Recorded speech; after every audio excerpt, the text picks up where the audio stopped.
Hello and welcome to live programming here at the More Freedom Foundation.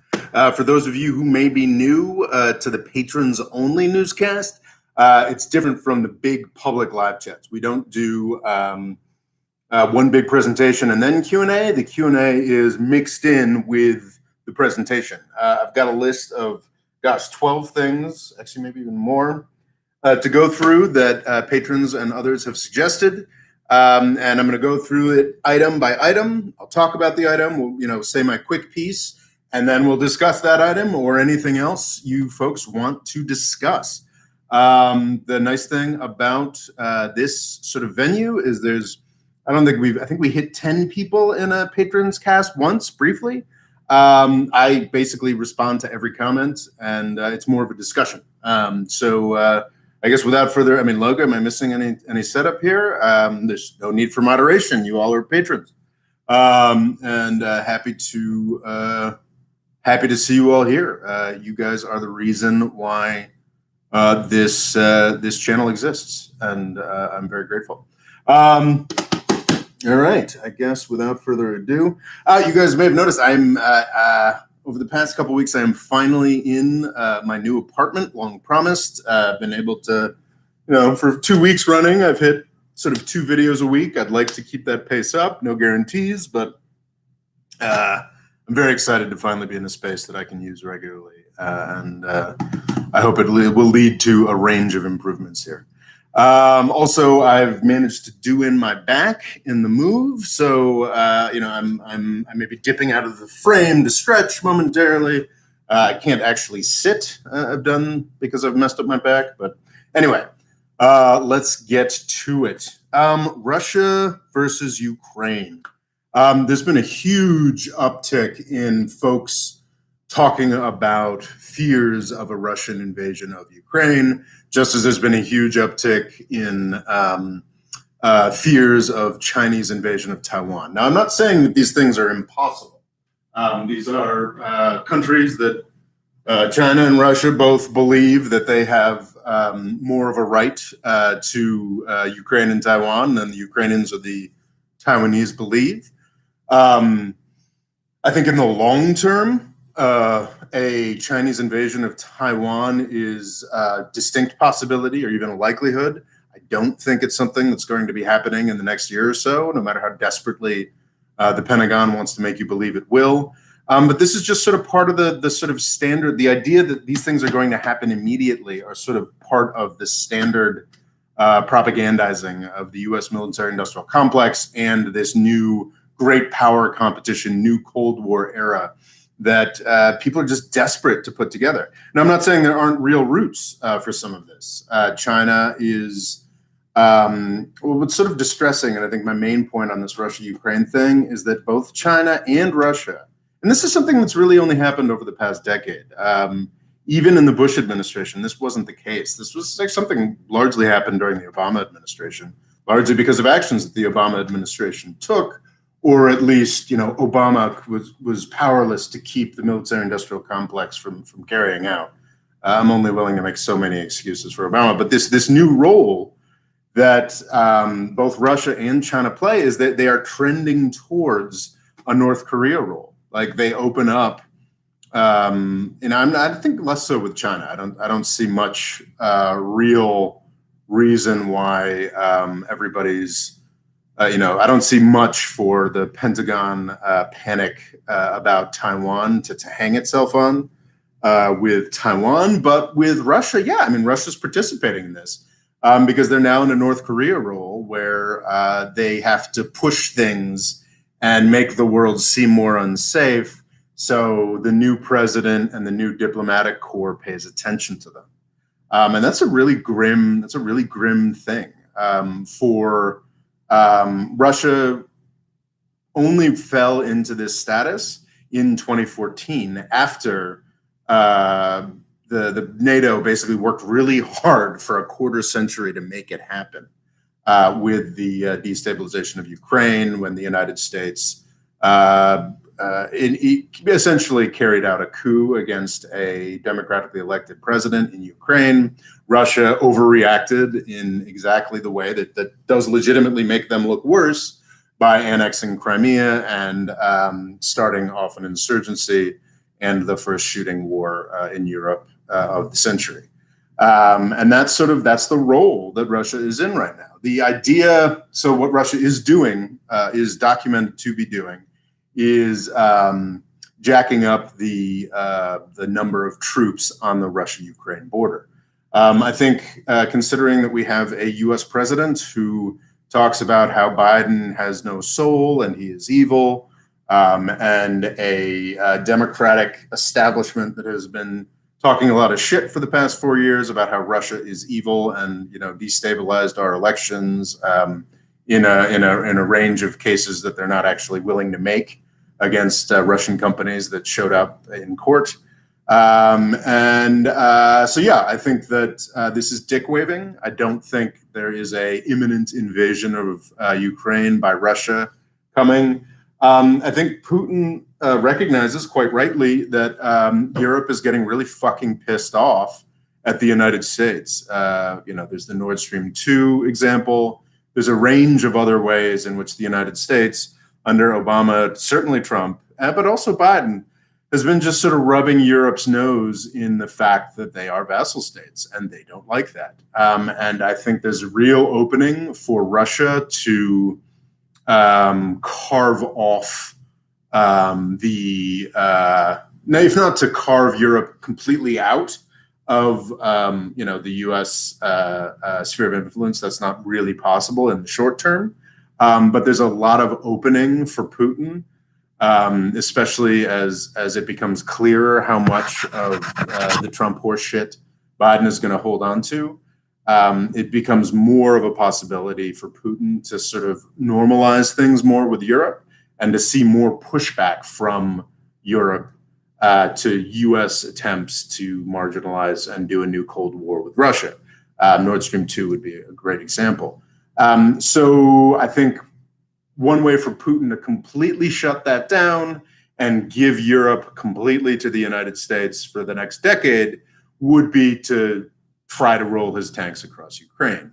It's also a tremendously difficult thing to do. It's sort of been shown that the Russian military is not that impressive in a number of examples over the past 10 years. I think Georgia was famously somewhat humiliating. Yes, they won, of course. Woohoo! Russia won against, the equivalent of their equivalent of Rhode Island. And I think was generally sort of after action reports for everybody were kind of shocked at just how bad Russia was at most things. And supposedly after that, there was a big, massive reform in spending in Russia. But now, of course, they're cutting their defense budgets again. So the idea that Russia's tank, could roll to Kiev is not true. Could Russia roll down to Crimea and create a land bridge? I just think, of course. But the question is, what would that cost them in terms of demonstrating their real capabilities and lack of capabilities? And what would it cost them in European diplomacy?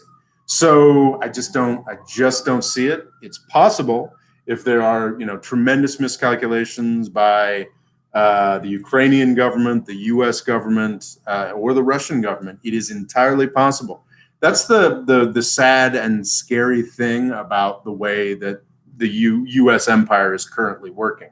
We've got these sort of defense folks who put so much effort into creating tension and difficulty everywhere so they can sell weapons. And, generally, things like the point of these things is not to have wars. The United States doesn't want to have a war. Even the most absurd militarists don't want to have a war with Iran, don't want to have a war with Russia or have a war with China. They want to keep selling weapons because tensions are high. And this has really just sort of rolled along. I mean, at least since Obama's pivot to Asia, certainly with Clinton and Bush and Obama's NATO expansion and Trump's NATO expansion, It's all been sort of fine. Like we raise the tensions go down, up, and there's plenty of reasons to sell weapons everywhere. But that's not guaranteed. I mean, that's not a permanent state of affairs. There have been many examples. I think the closest we got to our next $1 trillion war was probably Trump's assassination of Qasem Soleimani at the beginning of last year. Like that was a real terrifying time. That was a real, okay, here we go, here's the next war. And it was only the restraint of the Iranian government that kept that from happening. So yeah, like I think that while I do not think a conflict between Russia and Ukraine is happening, surprisingly, there was a pretty decent, the headline was inflammatory, but there's a pretty decent CNN article once you get past the headline, in the description that talks about how, actually, this probably isn't happening. But sooner or later, if Washington, D.C., the Pentagon, the deep state, the foreign policy blob, the metastasized military industrial complex, sooner or later, if they are all allowed to keep maintaining this high level tension that helps them sell weapons, sooner or later, one of them is going to flip over. One of them is going to break, and we're going to get the next disaster. And because the United States has built up so much ill will throughout the world with its secondary sanctions policy, first and foremost, I think it would be, the chances of that thing going wrong, tipping over into a lot of things going wrong is, not zero. I still think the United States is, in 2021, if the United States is still powerful enough to win World War III if everybody teamed up against us. That's not going to be true in 2031. And the fact that we are still that powerful in 2021 leads me to believe that it just won't happen. It's not in the interests of Russia or China to tip things over. But 10 years from now, if the United States continues on this trajectory, it will be in the interest of a Russia or a China, or I don't know, maybe even a Turkey, to tip things over, and things will get very grim. Okay, so we get I think that's what I have to say about Russia as Ukraine. Yeah, this sort of, the Russia as North Korea thing, like the Russia as a rogue state, starting off every presidential administration with testing and prodding, is something that was consciously constructed by NATO and the United States. It's really fucking sad and stupid. So anyway, hello. All right, here we go. Arthur Curry says, hi. Local Cool Extreme says, what are your thoughts on the Kinmen Islands being annexed in this decade, like we discussed on Twitter? It also makes sense domestically. The Russians I've talked to hate your government. This is just Putin making a statement by going to the biggest guy in prison, punching him in the nose. Yeah. So what are your thoughts on the Kinmen Islands being annexed in this decade, like we discussed on Twitter? I think that there are the Kinmen Islands, and I think there's some other islands as well. I haven't done a geographical study of Taiwan, but thanks to Loga and others on Twitter for pointing out that perhaps I should. The Taiwan Strait is, I think the bulk of the main island of Taiwan is, it's what, like somewhere under 100 miles off of mainland China. But then there are islands that are something more like 5 to 10 miles off of mainland China. And I think it's sort of an intermediary step that folks talk about that, maybe China could just express its displeasure with Taiwan by taking those islands. And I think that would be pretty unwise. I think that if China were to opt for, okay, this is it, fuck this, it's go time, I think China, it doesn't make much sense at all for China to force the issue over the Kinmen Islands. Because if they do, then, okay, the mask drops. The United States, even if the United States doesn't opt to, go sacrifice all its aircraft carriers, it will lead to serious changes in China's neighborhood.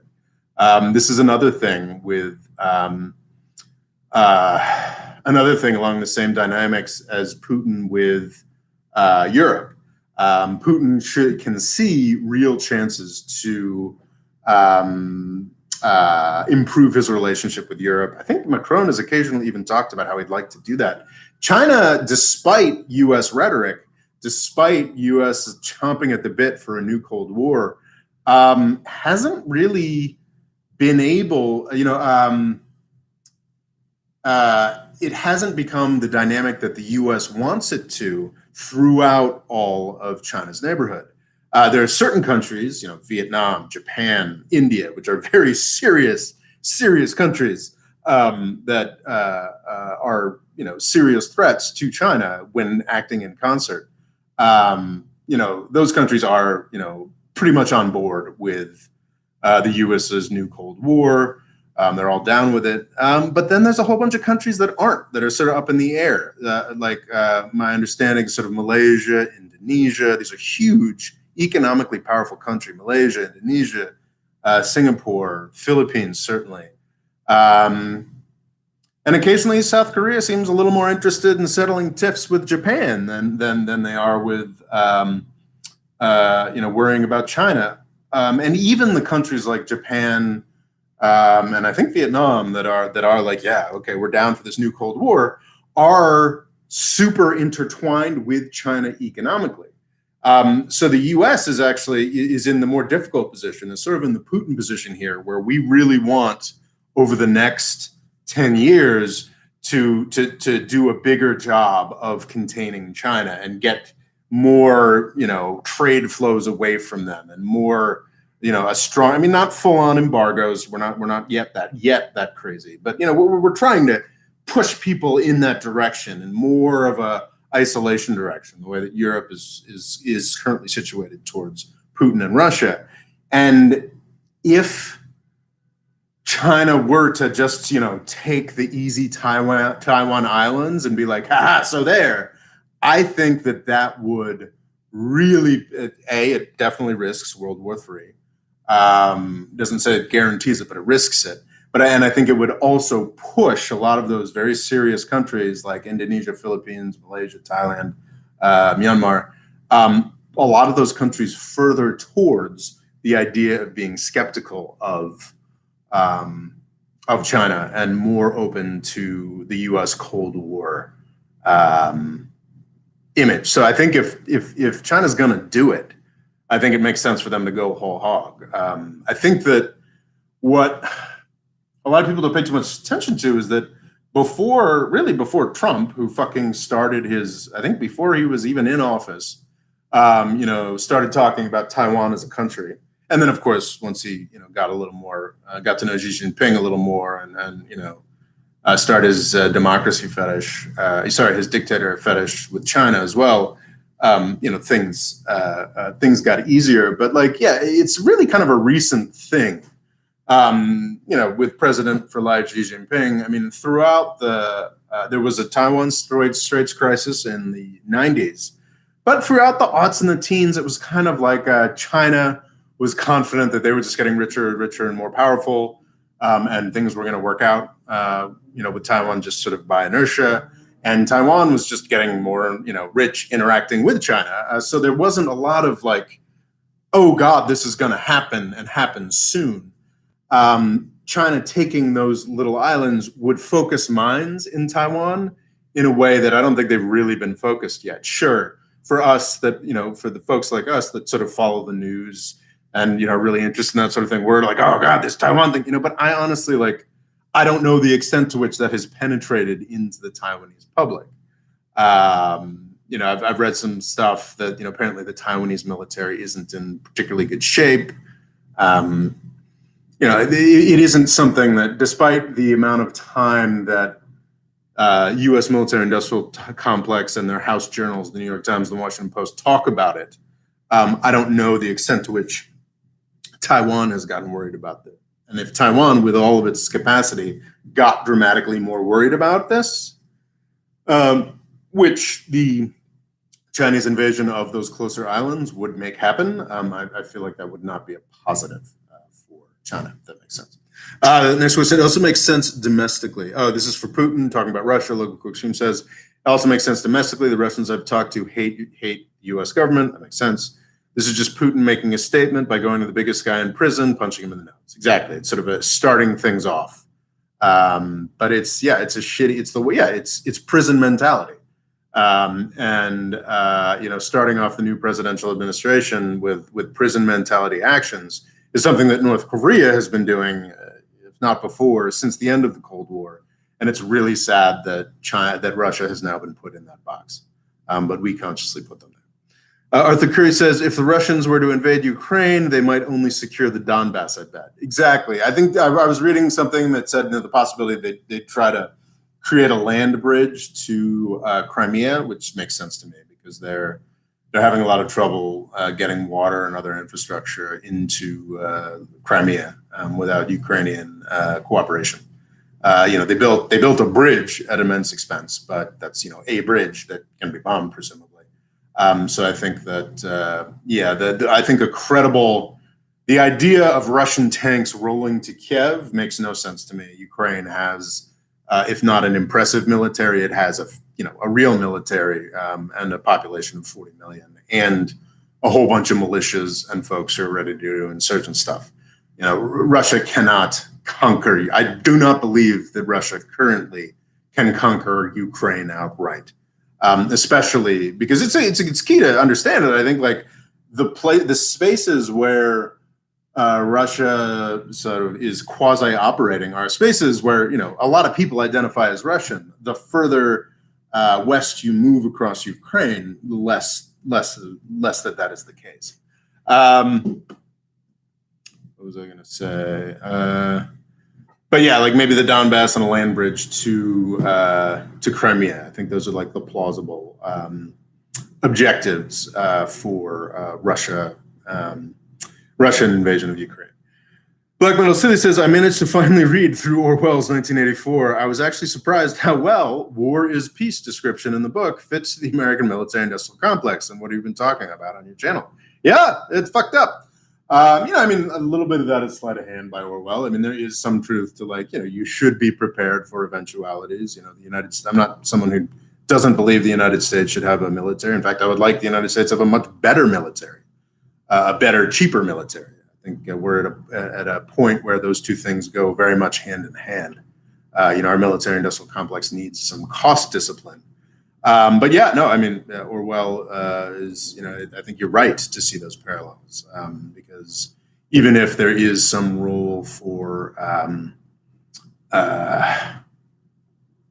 national security and a vigorous defense industry and bureaucracy, I think we absolutely have to be on the watch for the sorts of things that Orwell warned us of, and especially this sort of Taiwan, Ukraine panic, and anything about Iran is an excellent example of us going sort of overboard towards Orwellian concepts and overreach.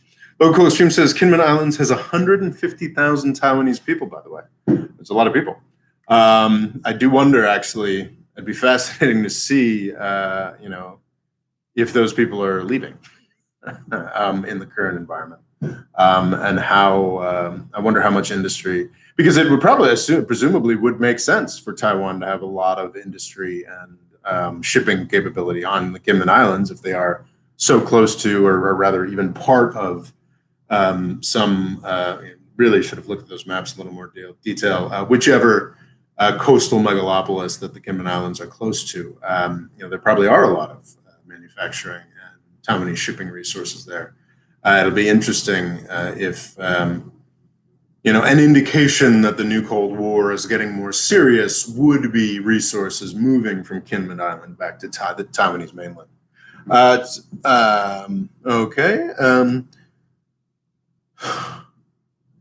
Black Metal Silly is talking about, how forever war is used to keep the regime in power. I think that is the most undervalued point of the book. Absolutely. And permanent war, as I think, it's funny, sort of among people I follow on Twitter, it's become such a mental tick. There's this guy, Spencer Ackerman, who's writing a book called Reign of Terror that I think should be coming out this spring. It should be coming out in the next couple months. But he's been promoting it for about 2 years now. And every time you see anything, which is like an example of the war on terror coming home, there's certain people on Twitter who will just say, who have just started going #Reign of Terror, Spencer Ackerman, spring 2021. So, unfortunately, he seems to own that concept, even though I've been talking about it for years now in my military industrial complex series. What was I saying? Absolutely. I mean, permanent war automatically just sort of cheapens liberties within the country waging the permanent war. So especially when the enemies are so illusory or farcical as the enemies we've been gearing up to fight for the past 20 years. It's a great tragedy, the way that we're sort of slowly pissing away our freedoms and, giving security forces more and more power, like, oh, I don't know, the power to determine the last two presidential elections. Ain't great. It ain't great.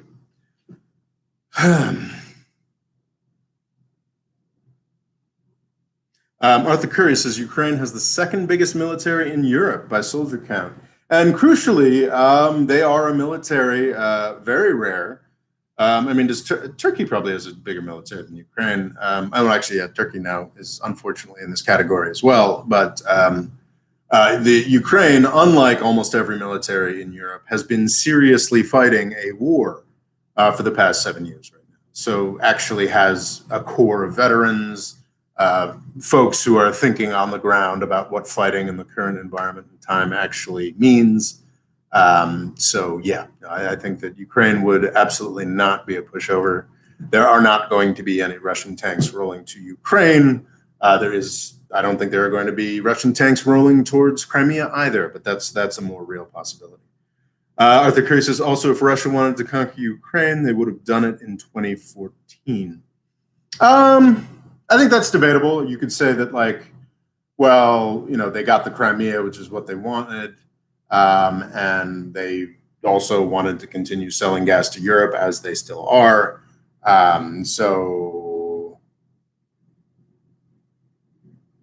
You could argue that things have gotten worse since 2014 in such a way that Russia's given up on those sorts of things. I think you'd be wrong to say that. I don't know that. I'm not sure I agree with you on that one, Arthur Curry. But you may very well be right. Average 1984 book fan versus 1984 cartoon enjoyer. Don't get that, but and Black Metal Silly does not exactly get what Logo wanted to say either. But okay. Moving on. So the Jordan coup on April 3rd, 2019, the Jordanian government arrested 19 people. And then, this is sort of interesting, the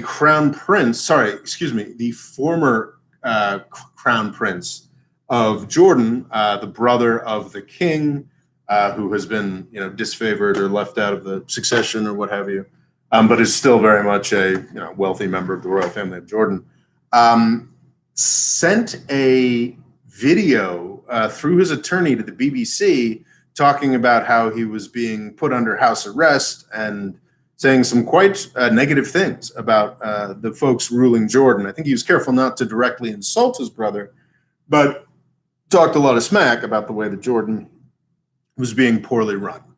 The Jordanians' reaction to this was to say that they were the target of a coup attempt by outside forces. The U.S. State Department has endorsed this interpretation. But I think most journalists are saying, well, that seems a little shitty. I think it seems a little inaccurate. What we most likely saw there was a progressively more authoritarian place doing a bit of a crackdown that sort of got out of hand. I think this was relying heavily on the interpretation of Foreign Exchange's podcast that I've linked in the description here.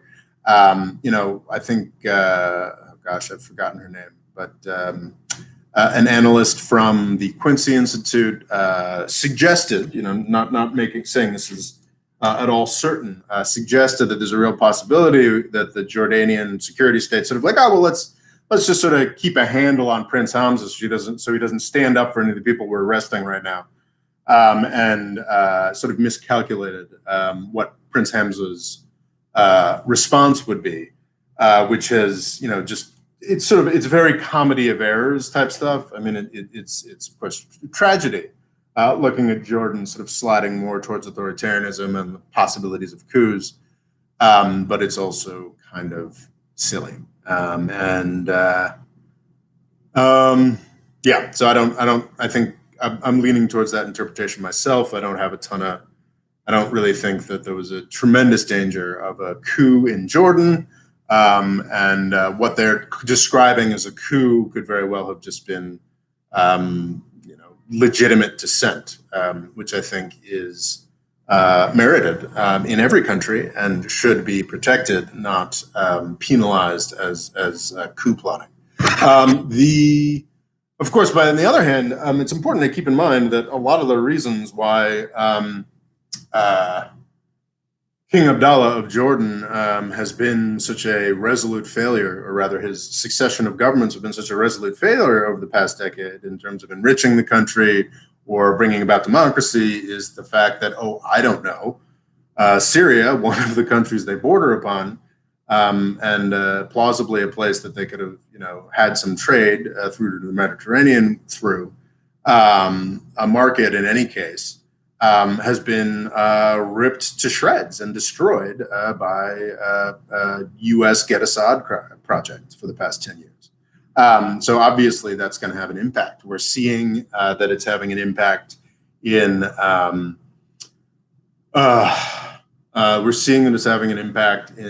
Lebanon, of course.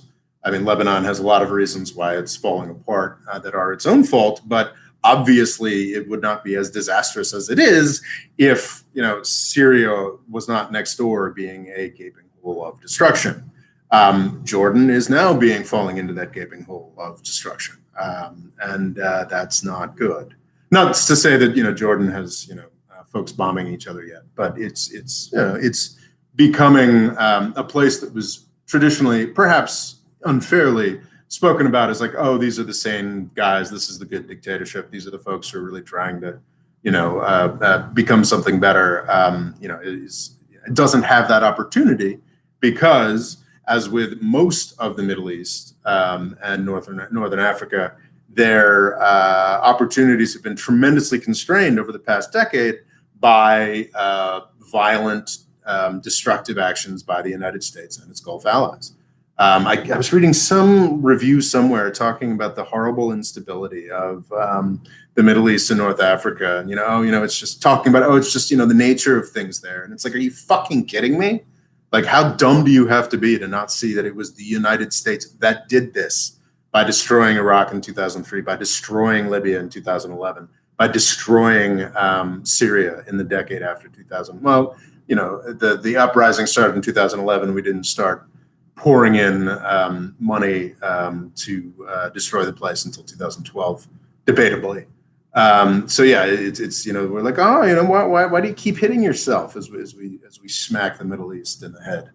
Anyway, so that's the Jordan coup. One more thing with the Jordan coup that they brought up in that podcast that's linked below, but I thought was really kind of a good point is, if you can watch, I've also linked Prince Hamza's video message to the world, where he talks about democracy, and I don't know if he talks about democracy specifically, but he talks about aspirations and things that should be happening and how things are going to be better, or there's going to be more justice and peace and love if I were in charge. He doesn't actually say that, but he implies it.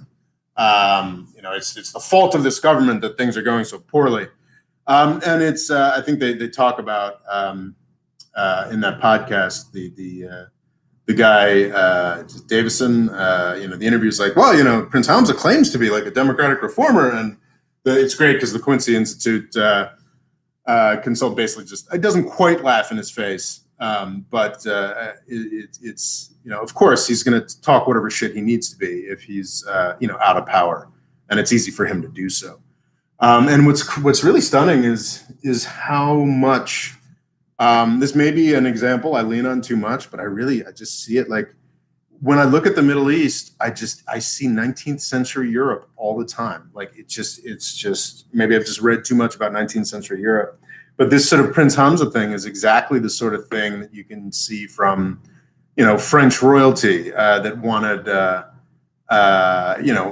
to get closer to the monarchy. Sorry, wanted to get themselves into the actual monarchical seat. Is when they're out of power. Oh, they're the people's princes and the people's royalty, and yeah, they really care about. They're going to make things better.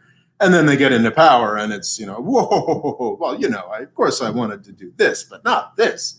That sort of fucking thing. So, and yeah, in Russia, it seemed like every czar that came to power was, this is the guy that's going to really, he's young, he's fresh, he's new, he's got liberal ideas.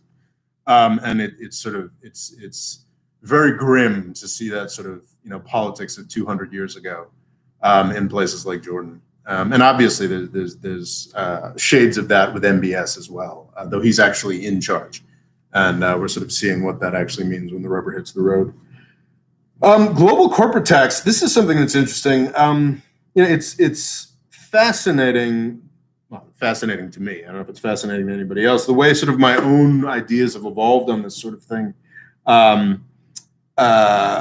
think a global. So what specifically? Let's be honest about. Let's be clear about what's being proposed here.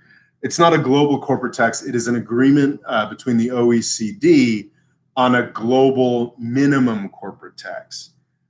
This is better than FATCA, something that was my first very successful video was complaining about FATCA, which is another U.S. effort to a U.S. effort to chase individual U.S. tax cheats, not corporations as this is. And it's interesting, before Donald Trump, this idea of a global minimum tax would have been something that I would have opposed, even as it's a much lesser thing than FATCA, as I'll describe in a moment. It is something that I would have opposed pretty rigorously. And, this is, what is this, one world government, like this is robbing, poor Ireland wants to do its own taxes and, how can we tell the world, what its taxes are supposed to be? Like now I'm kind of okay with it. This doesn't bother me that much. Also not really bothering me that much because I think the chances of this happening are almost nil. So what happened is Janet Yellen has proposed the U.S. agreeing to a corporate minimum tax. The rest of the OECD has been with the exception, obviously, of Ireland and I don't think many tax haven countries are actually in the OECD. I don't know that for sure. Check me on that if you care.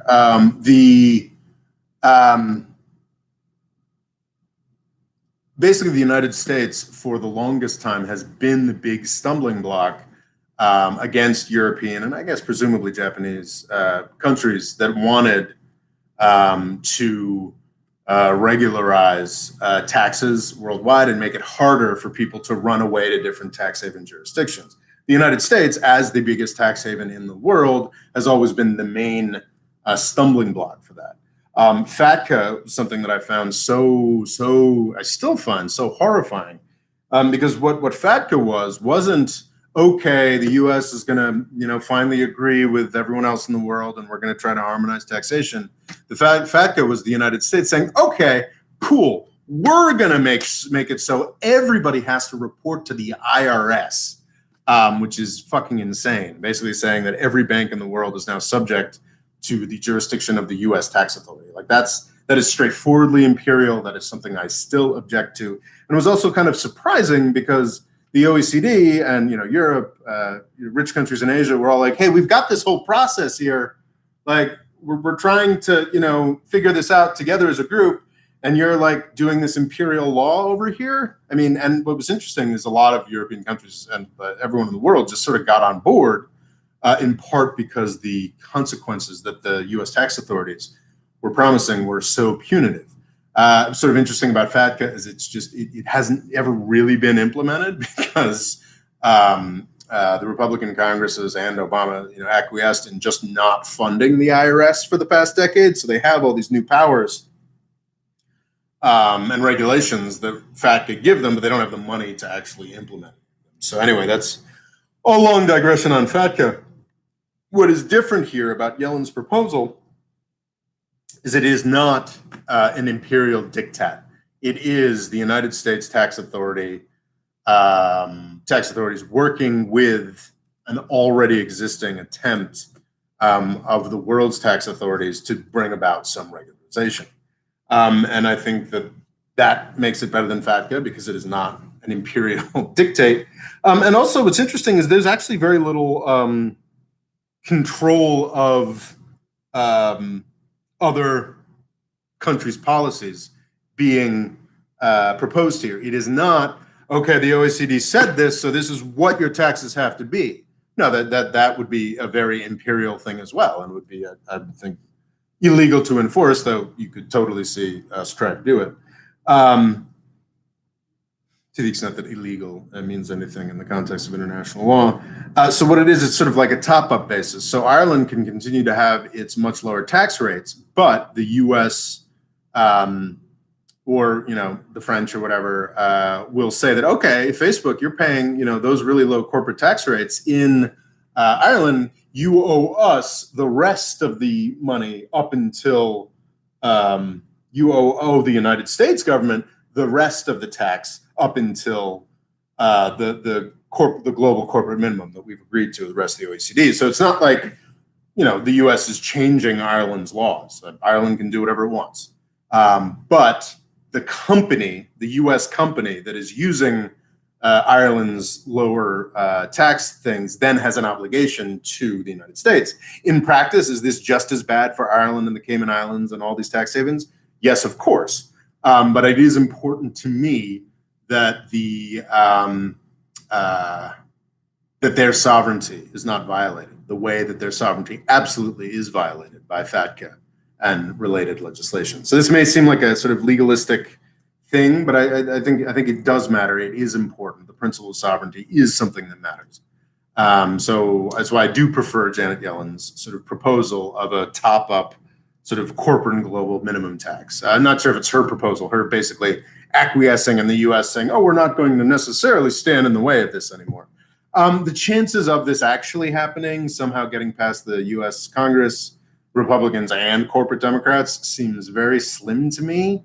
Maybe there's some details or workarounds how it could happen, but it just doesn't seem particularly credible to me.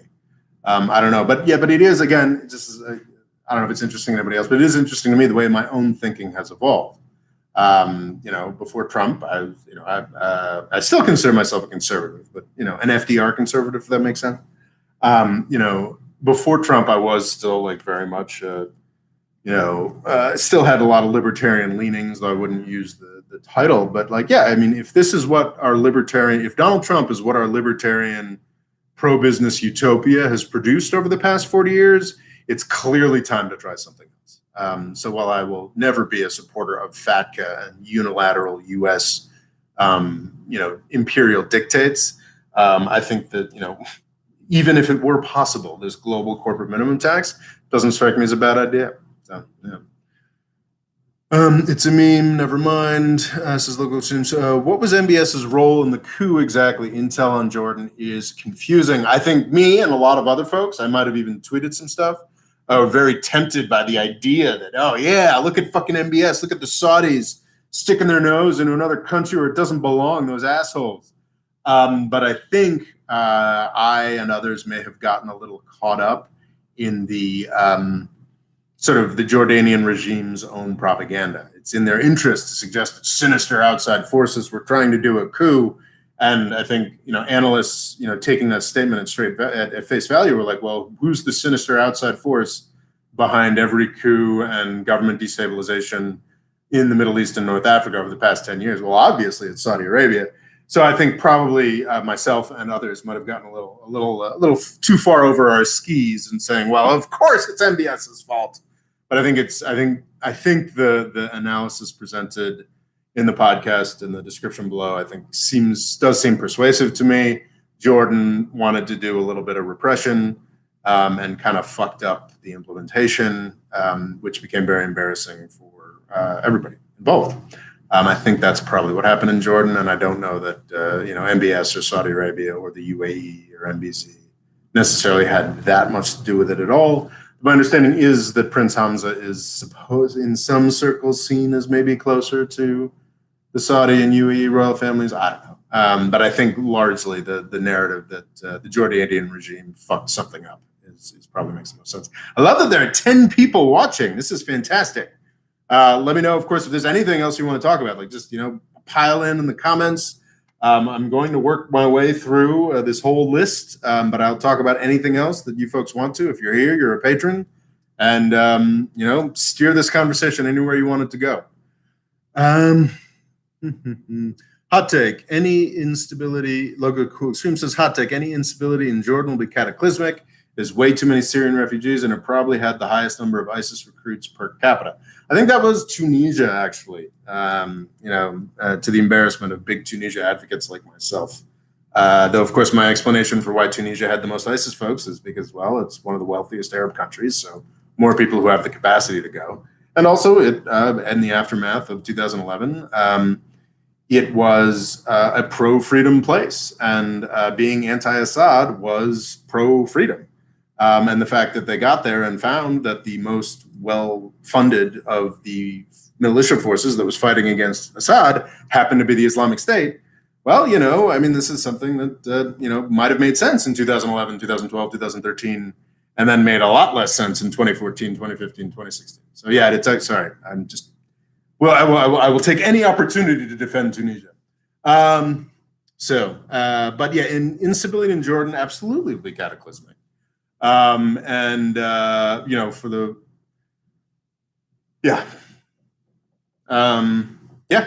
be very bad. It would spill over into Saudi Arabia, of course. That would be the next one. We've seen with Israel's phenomenally militarized border, it has not. The instability of Syria has not spilled over into Israel. Jordan's economy, I was researching this, sort of characterized as sort of being a bit of a vassal of Israel at this point. But I think Israel's economy and stability is a lot more important to Jordan than Jordan's economy and stability is to Israel, obviously. But the spillover for Saudi Arabia, the spillover for Iraq would be massive and unpleasant, I would assume. And those are places that do not need more massive unpleasantness. So we have an interest in Jordanian stability, and while the United States, I think, gives them like $1 billion a year, they're in our top 3 recipients of foreign aid. I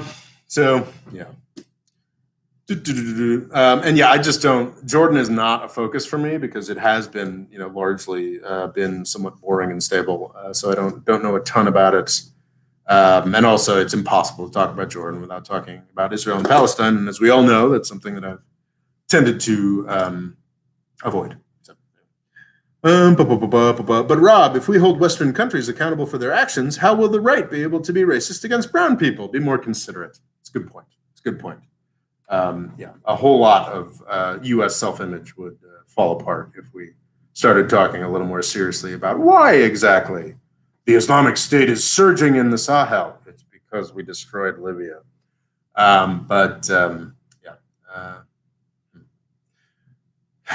Sad. Anyway, Mert Muftil says, I thought at first this was an attempt to reduce profit parking, plus allow some buffer for the central banks to inject cash into markets by printing less, perhaps. Well, Mert, that sounds like a more cogent and intelligent analysis of financial markets that I'm capable of at this point. It's fascinating with the FATCA analysis. I think that in 2013, I was one of the world's foremost experts on the Foreign Account Tax Compliance Act, its minutiae, and its implications. Not because I'm particularly smart, but because I was sitting in a Turkish law firm with very little to do after the Gezi protests and, spend about 6 months, reading an hour or 2 a day about it. And also taking one of the only opposing positions to it. Today, when I talk about tax or finance issues, my focus is mostly history and narrative. And if we get into the questions of, I read my own book on FATCA, and I barely understand it. Nowadays. Mert, what you're describing sounds all sounds very plausible, but I'd have to unpack every word and sentence. It would take me half an hour to sort of research and understand what it is exactly you're saying there. But no, it sounds very good. I thought at first this is presumably talking about the global tax. This was an attempt to reduce profit parking, plus allow for some buffer for the central banks to inject cash into the markets by printing less, perhaps.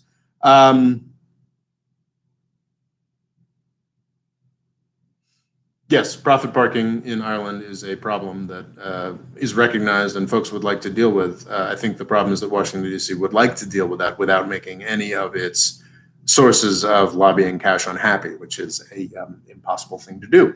But yeah, as far as for central banks, I don't think it's a question of the Fed needing, having trouble injecting cash in the markets. But I think, yeah, for European countries, that's quite possible to, give them some more money to play with for fiscal policy. Did that sound like that made sense? Okay. Fadil says, what are your thoughts on the rising positive views of MMT among the American left? Murmurty says, what is MMT? Fadil says, modern monetary theory. And Rami Akilic says, what is modern monetary theory? Well, modern monetary theory, to my conservative mind, is the folks who think we can just print money always and forever. And actually, the orthodoxy that assumed that there was a certain point at which the United States got into too much debt, not just would it be hard to get people to purchase U.S. debt, it would actually skyrocket to an extent where, inflation would go up because there's so much more money. The Fed is printing so much money that money becomes worth less. So it takes more of that money to pay for things, which is inflation. So what modern monetary theorists, I think the most famous of them is Stephanie Kelton, who's I've resolutely avoided reading any of her work or listening to any of her podcast interviews. But I think if you want to know who Stephanie Kelton is, just Google her. And a number of podcast interviews with her will come up. So my take I don't think it's, I think there's a slight, Fadil talks about the rise of positive views of MMT on the American left. I think that, I think the left has always been in favor of probably spending a little, well, that's not true, actually. I think there have been points in time when Bernie Sanders was a deficit hawk, or Bernie Sanders will occasionally talk about the need to pay for things. And then the critique of MMT, that's not even really a caricature. I think this really is kind of what they say, or at least what Stephanie Kelton says, is that there is no constraint on the amount of money, not just that the United States can spend, but that any government, any central bank that controls its own currency can spend. I don't believe that for a fucking second. What I do believe, so there's that. There's the extreme MMT theory. None of it matters. The Fed and the U.S. government can decide what the rate of inflation is. This is all apparently some weird mental stricture that we put ourselves into throughout the 20th century because we're of limited minds. I think that's not true. I think that's just not. I can't. Maybe I'm too old to wrap my head around that idea. That it's all fantasy land. However, orthodox economics, or at least the sort of Milton Friedman, sort of Reagan, monetarist approach that has been dominant since Paul Volcker, the chairman of the Fed, that Carter appointed, interestingly, in the 70s. That way of describing the world, the idea that, well, if you spend too much, then inflation's going to go crazy and everything's going to fall apart. Does not appear to be true. Since 2008, it was a tremendous thing to talk about for both the Bush and Obama administrations. Oh, the Chinese control so much of our debt, and we're going to reach this certain point where actually the economy is going to explode. These were things they legitimately believed. Well, in the aftermath of 2008, and certainly in the aftermath of 2020, and coronavirus, all of that has gone out the window. So yeah, you've got MMT up here, which I cannot get on board with. Then you've got like sort of the old orthodoxy that if you hit a certain level of debt, then the whole U.S. economy was going to explode and people weren't going to want dollars anymore, and it was all going to fall to shit. That's the way we saw things in the Bush and really all through the Obama administration. that was very committed to fiscal rectitude and lowered its deficits every year. Up here, we've got MNT, which is lol, nothing matters, which doesn't make much sense to me. I think we're definitely where the real thing is definitely somewhere in here. We haven't figured out the way the mechanism works. I don't think it's, the Stephanie Kelton, Dick Cheney attitude that deficits don't matter. I don't think that's true. I'm sure Stephanie Kelton would really, really not want to be put in the same category as Dick Cheney, but also the old-fashioned Obama-Reagan view of how deficits, but not that Reagan was particularly, the fiscally responsible presidents we've had in the past 30 years are Clinton and Obama. So the Clinton-Obama fiscal responsibility approach isn't right either. It's somewhere in the middle there, and we just don't know where. And it's completely up in the air. I don't know. It's very strange. I don't so one of the reasons I talk so much about how I do not understand finance is because the more I read about it, the more convinced I become that nobody fucking understands finance. It's completely up in the air. So that's what I think about MMT. I hope that was was helpful. It's good. I see a range of comments of people losing their shit in response to this, which makes perfect sense to me. Okay. What is MMT? Modern monetary theory. What is modern monetary theory? Gov makes GDP and money through fiscal policies. I don't know if I brought this up, but the Fed owns more U.S. debt than the top U.S. foreign debt holders. Yep, that is true. And I think U.S. individual private holders hold more than the Fed. Barely. Rami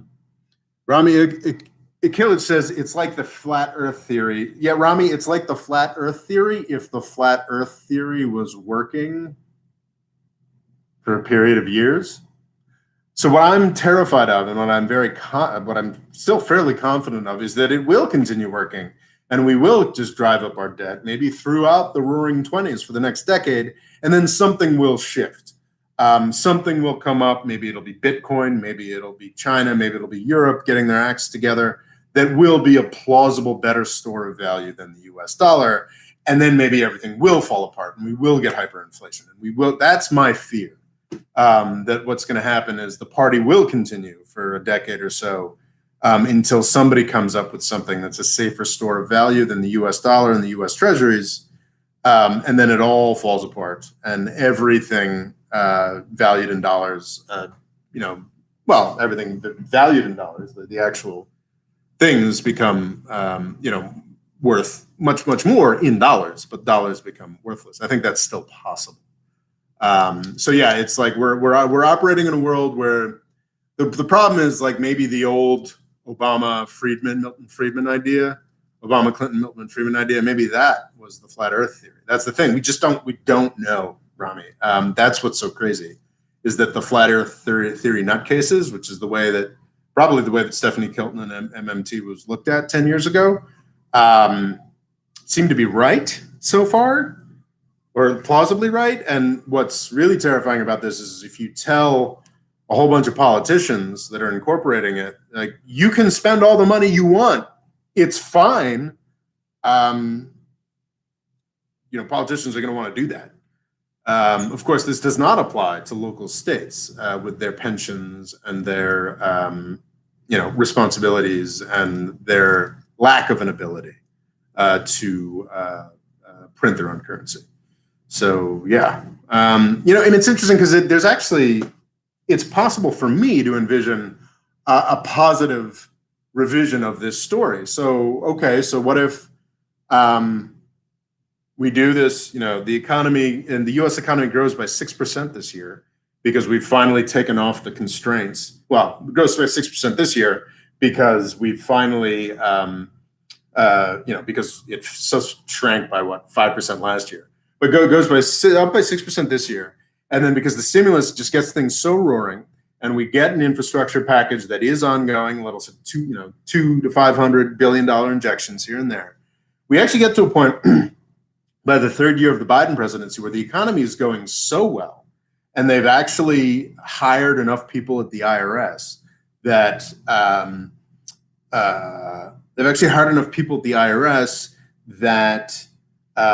tax revenues start coming in. If the economy goes gangbusters, tax revenues go up automatically. If they actually hire enough people at the IRS to enforce the tax regulations on the books and start auditing rich people again, that's another thing.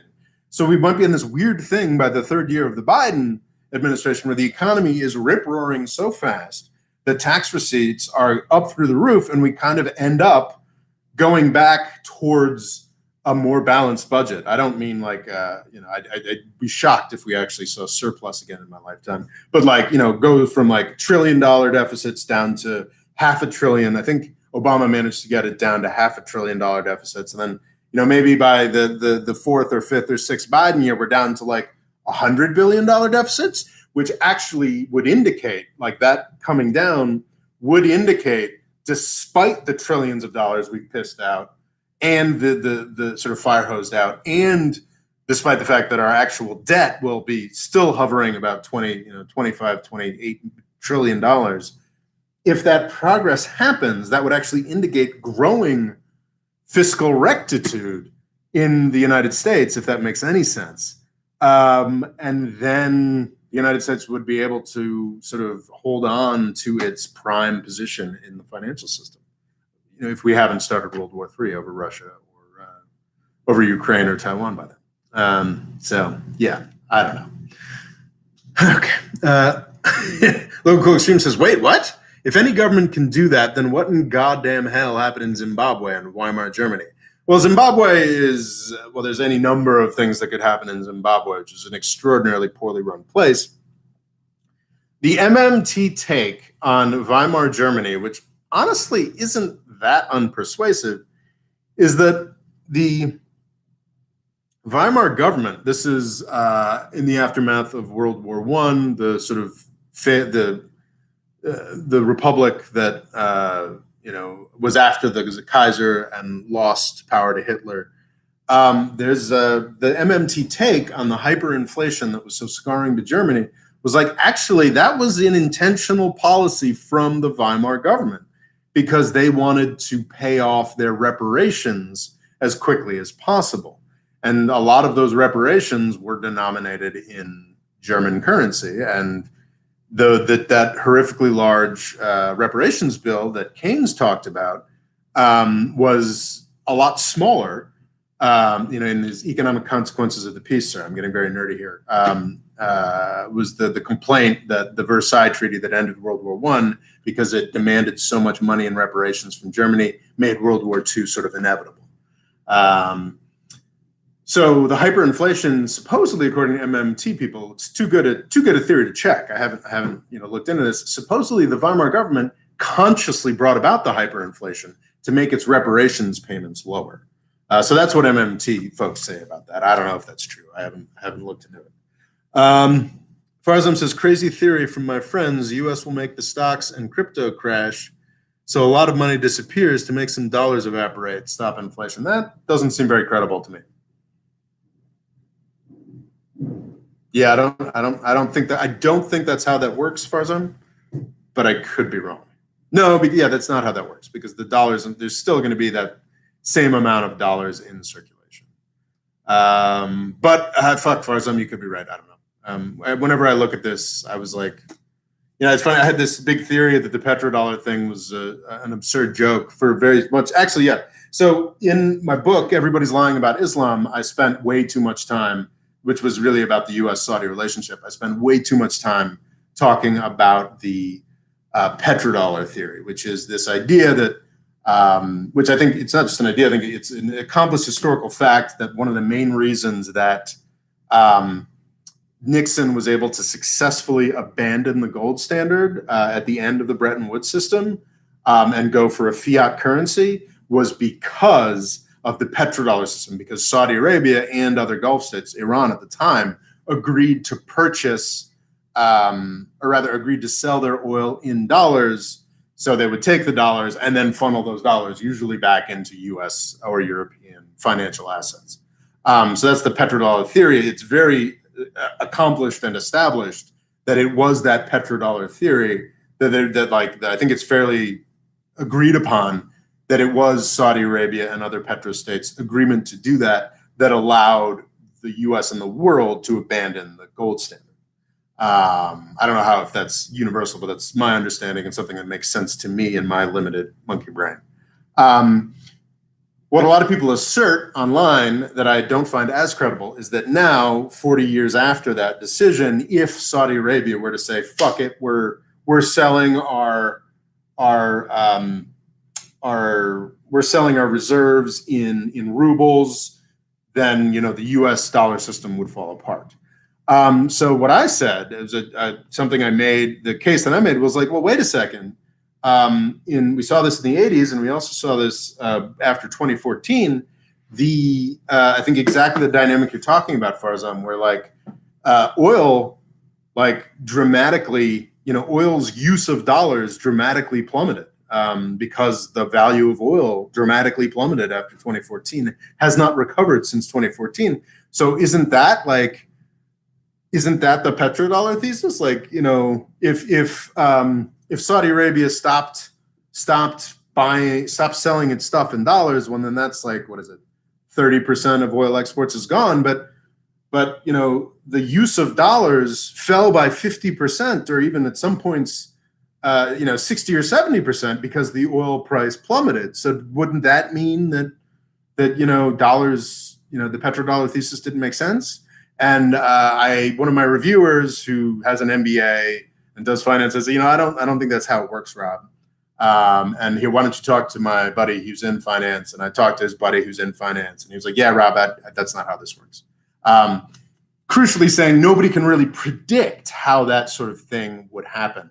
But yeah, I do think that that theory is pretty crazy. It's pretty hard to envision a U.S. Fed or a U.S. Federal Reserve or U.S. Treasury Department consciously taking an action that would destroy the value of stocks. I think that, out of self-preservation, it's easy for me to imagine a position where the U.S. and other governments took a strong line against cryptocurrencies for sure. But that's really only $1 trillion worth of value at this point, which is sadly not that much money. So yeah, that was a series of questions and answers I have no confidence in. Okay, Medford says, Lucas, yes, vast majority of U.S. debt is owned domestically indeed. Rami Ilklich says, I think the reason that printing more money did not cause inflation was because all that money went into the stock market and Bitcoin. I mean, I don't know. Maybe I've been spending, those of you who follow me on Twitter know that I've been spending, I think, more mental energy trying to understand what's going on with markets and what's going on, economically. And as ever, my conclusion is nobody fucking knows. I don't know, and nobody knows what's going on. Let's see here. Hello, Cookson. Fun fact, not only does the U.S. own more of China's debt than China owns the U.S.'s debt, the U.S. also owns proportionally more foreign debt from China than what China owns of U.S. debt. That doesn't particularly surprise me. Noah Smith also disagrees with Stephanie Kelton. I'm annoyed. I don't want to be a Noah Smith head all the time, but yeah, I think his point. I did not read that whole post he made recently, but I think he was essentially saying what I was saying, which was, we don't know. Actually, no, because yeah, I think I did get that from him from earlier pieces he's written, which is just we don't know where the debt limit is. Stephanie Kelton says it does not exist. I would agree with Noah Smith in saying that it does exist. But I think Noah Smith is also, this is a Bloomberg economist and someone that we all interact with on Twitter a bit. Bloomberg economics writer. He's not writing papers and studying these things in detail. But he certainly knows more about economics than I do. So yeah, I think that's probably where I got the idea. But Noah does not agree with Stephanie Kelton, but he also, I think, is for this sort of Bidenomics idea, this idea that, okay, we really are doing a big shift away from Paul Volcker, away from Alan Greenspan, away from even Obama and Ben Bernanke. We really are in a new place, but which I do agree with, but he's not willing to go all the way towards deficits don't matter, debt doesn't matter. It's all just a weird weird shackles we need to leave behind. Wow, we have really gotten off track and into finance here, but my back feels good, and I'm going to keep going. Local extremism says, I'm still holding on to my tinfoil hat and says that U.S. sanction abuse will cause cryptocurrency to surpass the USD. Will the U.S. be idiotic enough to invade 3 countries or more to stop Bitcoin? The thing is, with financial stuff, Loga, is that the United States doesn't have to invade anybody to stop Bitcoin. We retain enough control of financial markets to stop Bitcoin. As I think has already been indicated in Korea to some extent, it's not like Bitcoin is this thing that's immortal and impossible to stop. It's something that the United States has been actively protecting and allowing to continue to do its thing. I'm perfectly confident that China, maybe not Russia at this point, but like folks would get on board with crushing independent cryptocurrencies if the United States wanted to, because every nation state that still controls the militaries and the financial bureaucracies has an interest in doing that. I was in Puerto Rico recently, hanging out with a bunch of folks who've made a lot of money from cryptocurrency, and it was interesting. Sort of the crypto 10,000aires and 100,000aires were sort of like, fuck the system. We're going after fiat currency. We're gonna kill it all. We're gonna, it's like, smash the government, screw the Fed. But the Bitcoin millionaires were like, well, actually, it's kind of already been completely co-opted. I mean, for Christ's sake, like the Winklevi are like some of the biggest holders of Bitcoin. Was it Grayscale Capital? I mean, it's like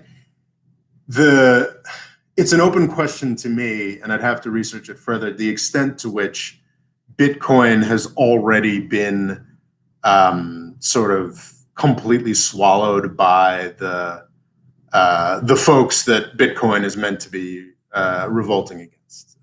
So Bitcoin it's debatable that Bitcoin might already be another aspect of U.S. empire at this point.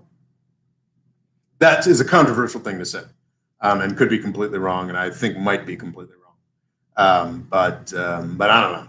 So anyway, money does not okay. Do any of us know any? Let's see. Do any of us know how anything about finance works? I don't even know anymore. And yes, that's exactly the position, Loga, that the smartest people talking about this stuff are in. So yeah. Rami Ilkovic, money does not disappear when the stock market crashes. The money would still be in the economy. Money will now be used to buy things other than stocks, and it will increase the price of those things. That makes sense to me. Rami Ilkovic says, if those things are goods and services, it will cause inflation. Okay, could be. I know the audience here is more global than USA, but there was a unionization vote in Amazon warehouse, and it did not pass by a significant margin. I do not. Yeah, that was on my list to talk about. Amazon beats Bidenomics.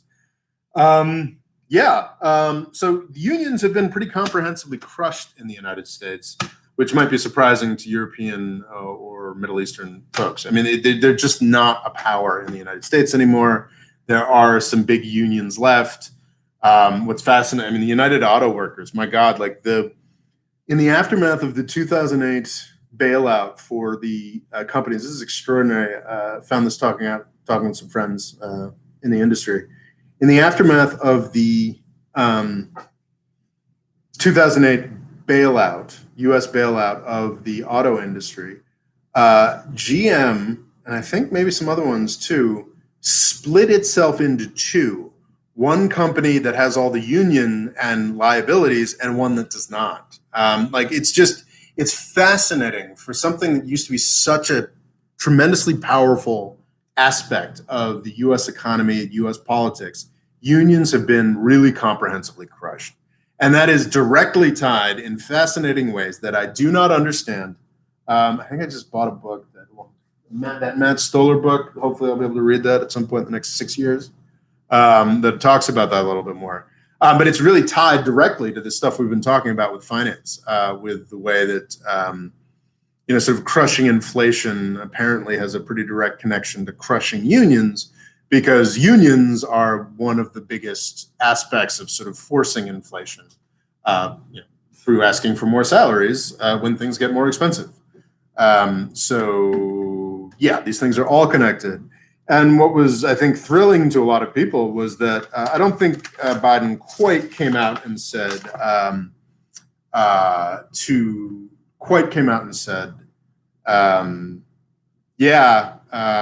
you folks in Alabama, you should vote for a union. But he did make a comment on this Alabama vote or Amazon employees whether or not they should have a union. So as a after effect of the New Deal era, sort of FDR, the 30s, 40s, in 50s, 60s to an extent in the United States, there's a lot of laws that say you're allowed to have a union. Unions should be protected by the U.S. government. There's a National Labor Relations Board that I believe oversees any union election that wants to happen. But over the entire Reagan era, since the 1980s, these laws have been systematically ignored, crushed, and something that folks are really excited about with Joe Biden, that is of a piece with this, Joe Biden's willingness to spend on things. Joe Biden is getting past the welfare reform era and actually just giving people money, and his support for unions and the impression that he's actually going to put some worthwhile people at the Department of Labor and give them power and whatnot. This is sort of part of the whole Bidenomics thing. So I sort of joked in the list, Amazon beats Bidenomics.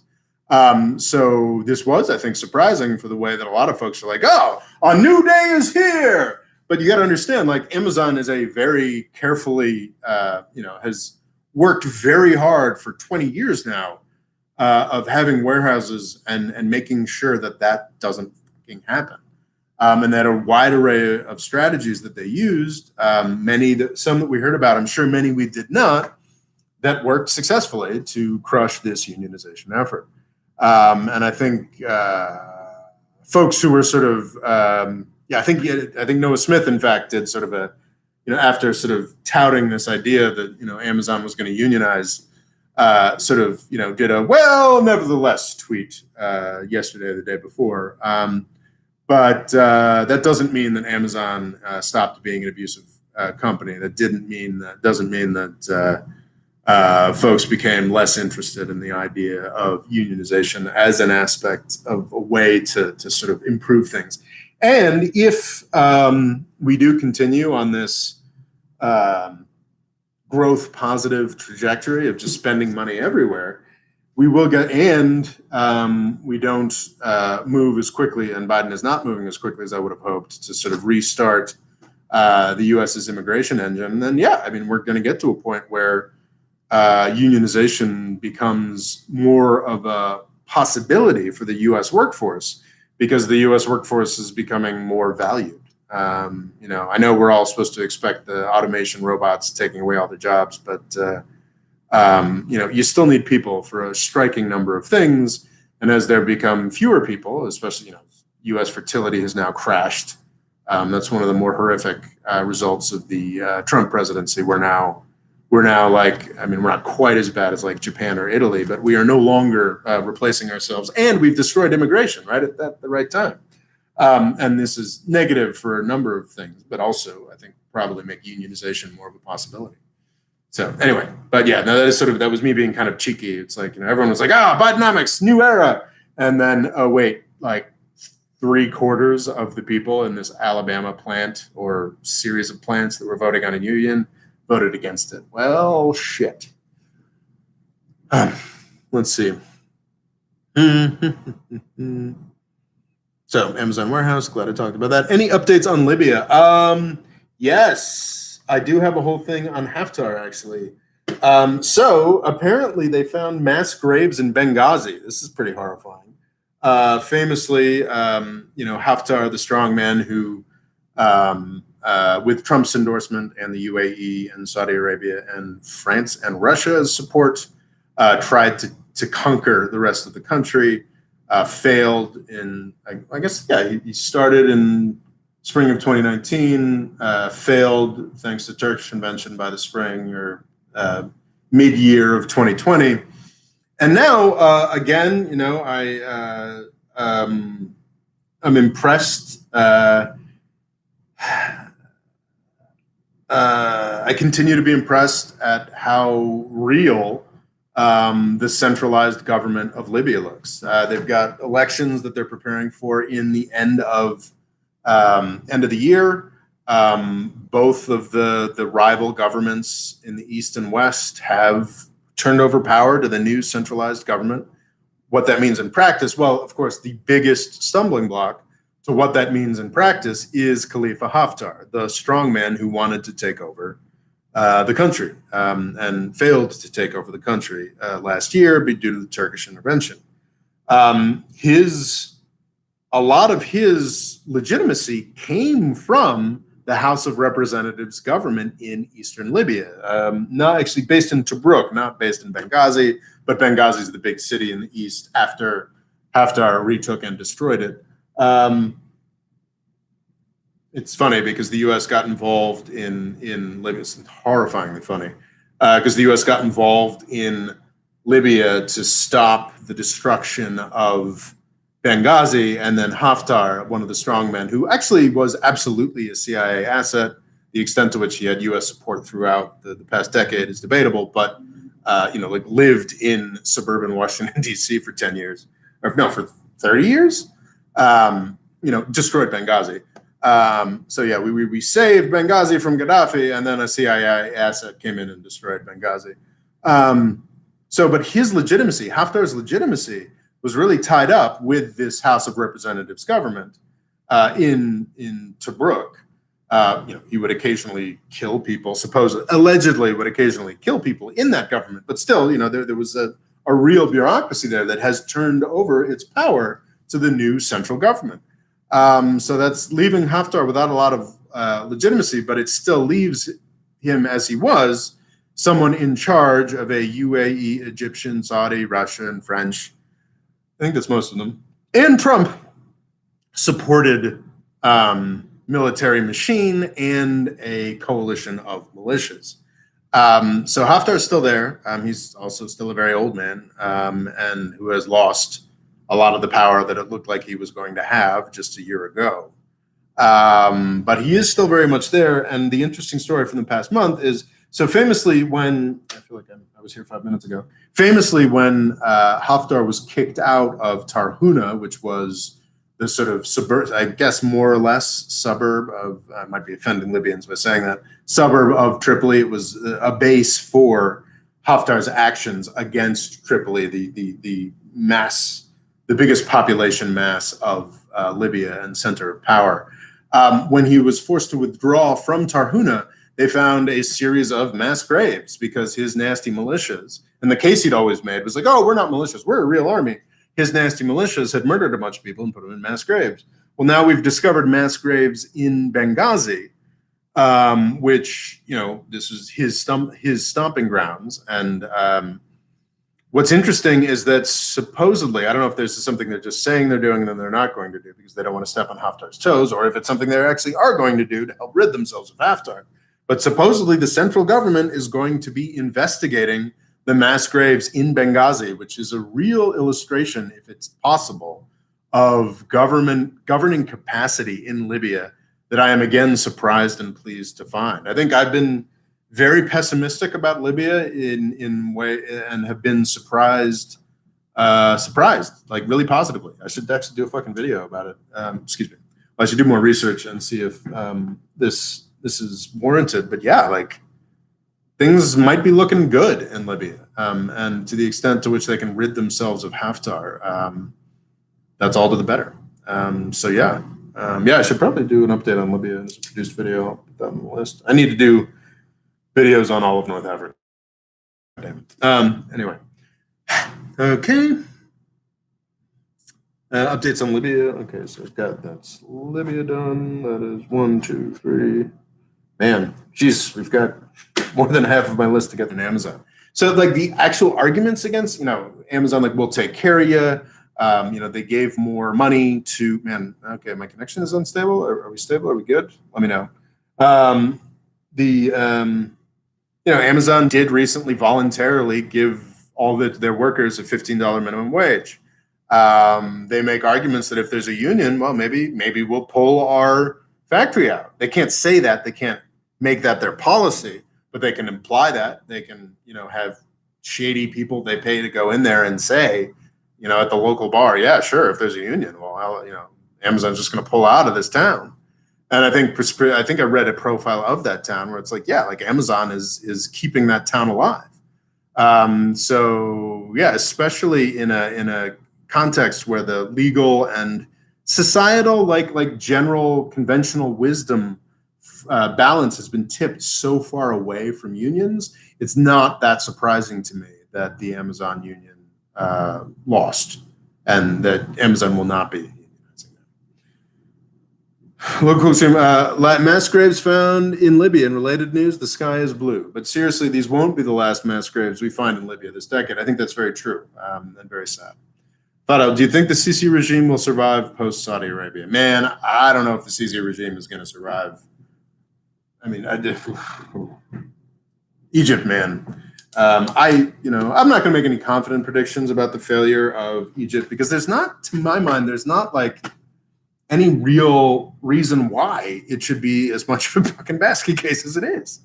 But yeah, the Sisi regime, like as I've said many times, when I look at the Sisi regime, I just see like the Shah of Iran circa 1976. I would love to be wrong about that.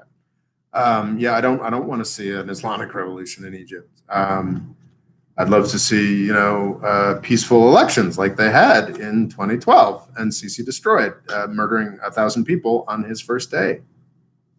Jesus. Anyway, yeah, not a big fan of Sisi. I don't know. I've never. It continues to not make sense or look particularly viable to me, but it also continues to exist. The Sisi regime. So. Yeah, I don't know. I've got some more shit to talk about the Sisi regime as I move down this list. It's been an hour and a half. My God. Okay. We've got Biden's Iraq withdrawal. So this is interesting. There was some happy headlines and some happy tweeting about the result of a meeting that I think Tony Blinken, the Secretary of State, and some other folks had with the Iraqi government, saying that, oh, okay, yeah, we're doing it. We are ending U.S. combat operations in Iraq, which sounds great. And I think some folks were, like, oh, this is a legitimate surprise. This is a legitimate movement. This is, and I would find that surprising movement from the Biden administration. Frankly, my sense is we're probably going to, hopefully we'll be able to get out of Syria, but I think we're going to have some kind of presence in Iraq. Going forward. My main hopes for the Biden administration are ending the war in Yemen and getting the U.S. back into the Iran nuclear deal and getting back on the path of diplomacy with Iran. Those are my main hopes. Anything beyond that would be just gravy. So the Iraq withdrawal. So if you get into the details of what has actually been decided between the Biden administration and the Iraqi government, keep in mind, famously, about a year and 3 months ago, the Iraqi parliament had a resolution after the U.S. government murdered one of their allies, Qasem Soleimani, on the way back, in Baghdad, that the U.S. had to go. So that supposedly the result of today's meeting of last week's meeting is the U.S. conceding that and agreeing to leave Iraq. But if you even just read one article, you can see that it's so caveated. So they're not even taking U.S. troops out. That's the first step. Okay, so we're not going to do open combat operations anymore. We're going to be in an advisory capacity, that's the capacity in which we've got special forces in half the countries in Africa. That's troops staying there. Famously in Vietnam, before the Gulf of Tonkin resolution, maybe even after, massive U.S. fighting presence in Vietnam. Oh, they were just advisors. They're just there for technical help. They're just there for training purposes. So who knows what it would actually mean for the Biden administration to actually say that, okay, combat operations are done in Iraq. We're no longer fighting in Iraq if all our guys are going to still be there in an advisory capacity. Also, if you read the article, this is a agreement in principle that technical discussions in the undetermined future are going to handle. So this is just a classic, if tensions go up with Iran or anything happens, there'll just be another 1,000 troops put in there to go back onto this sort of like, oh, well, eventually these are just advisors. These are just forever. Another key thing to point out is that in the current framework, getting all of our troops out of a country, as was reportedly done in Somalia, is I'm not sure how that actually shook out, of whether even that like minor thing was done.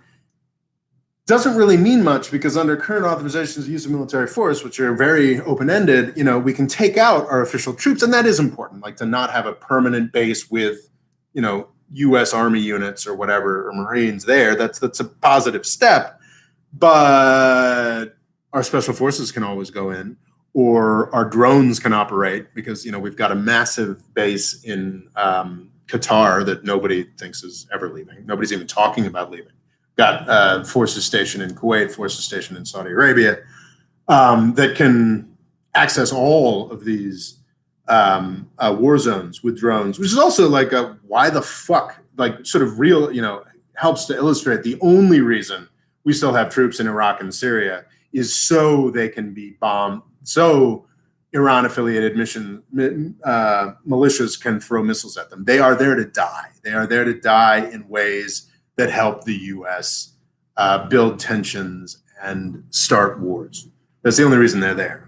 But even if we take those troops out, we will still have drone capabilities. We will still have special forces that can be sort of, just put in, taken out. And this is what was especially ridiculous about Afghanistan. We already know that the Pentagon that was telling Trump that they had 2,500 troops there actually had 3,500 troops there. But that's kind of not that important, because those are official troops. If the U.S. is paying for 10,000 contractors there, mercenaries, we're still effing there. So I think this is just as a general principle, when people talk about, like we're withdrawing our troops from Iraq, which is entirely possible to be, maybe in the run up to the midterms, Biden will make a big shtick of that. Even if we do, keep in mind that there's levels and levels and levels and levels of bullshit below or above these proclamations. And that's an important thing to keep in mind. Okay, good. Another one done. Real Yemen moves. So I think I put in the description an Intercept article talking about how the U.S. Congress is quite rightly getting a little antsy. The U.S. Congress famously stood up to Donald Trump on Yemen, and I think twice passed war powers resolutions through the Republican Senate, so bipartisan to a degree, saying, the U.S. involvement in Yemen has got to stop. It's evil and wrong. And even the U.S. Congress admitted, was willing to stand up and say this. It's amazing. And Biden, in the first couple of weeks as president, said, we are ending the support for Saudi Arabia's offensive interactions in Yemen. And that is effing fantastic. That is the first step. That is a real first step, to get up and say that. So in, I think, early to mid-March, Congress sent Biden a letter saying, hey, so start fucking doing something. Like, where's it doesn't, there's still an embargo that the Saudis are enforcing. What's interesting is that CNN is now finally covering this, which is a positive. Nothing's actually changed. And the U.S. Congress is saying, why has nothing actually changed? So that pressure needs to keep up. The Biden administration has already blown through the Congress's imposed deadline asking for real information on Yemen changes. We have to keep the pressure up, because it's not like any presidential administration is going to voluntarily antagonize the Saudis, even though they've already said they would. There are aspects of this that are mendacious, that are lying, that are obstructive. There are legitimate concerns as well. There is the Houthis are making it kind of hard for the U.S. to enforce a drawdown on Saudi Arabia, or enforce even a ceasefire.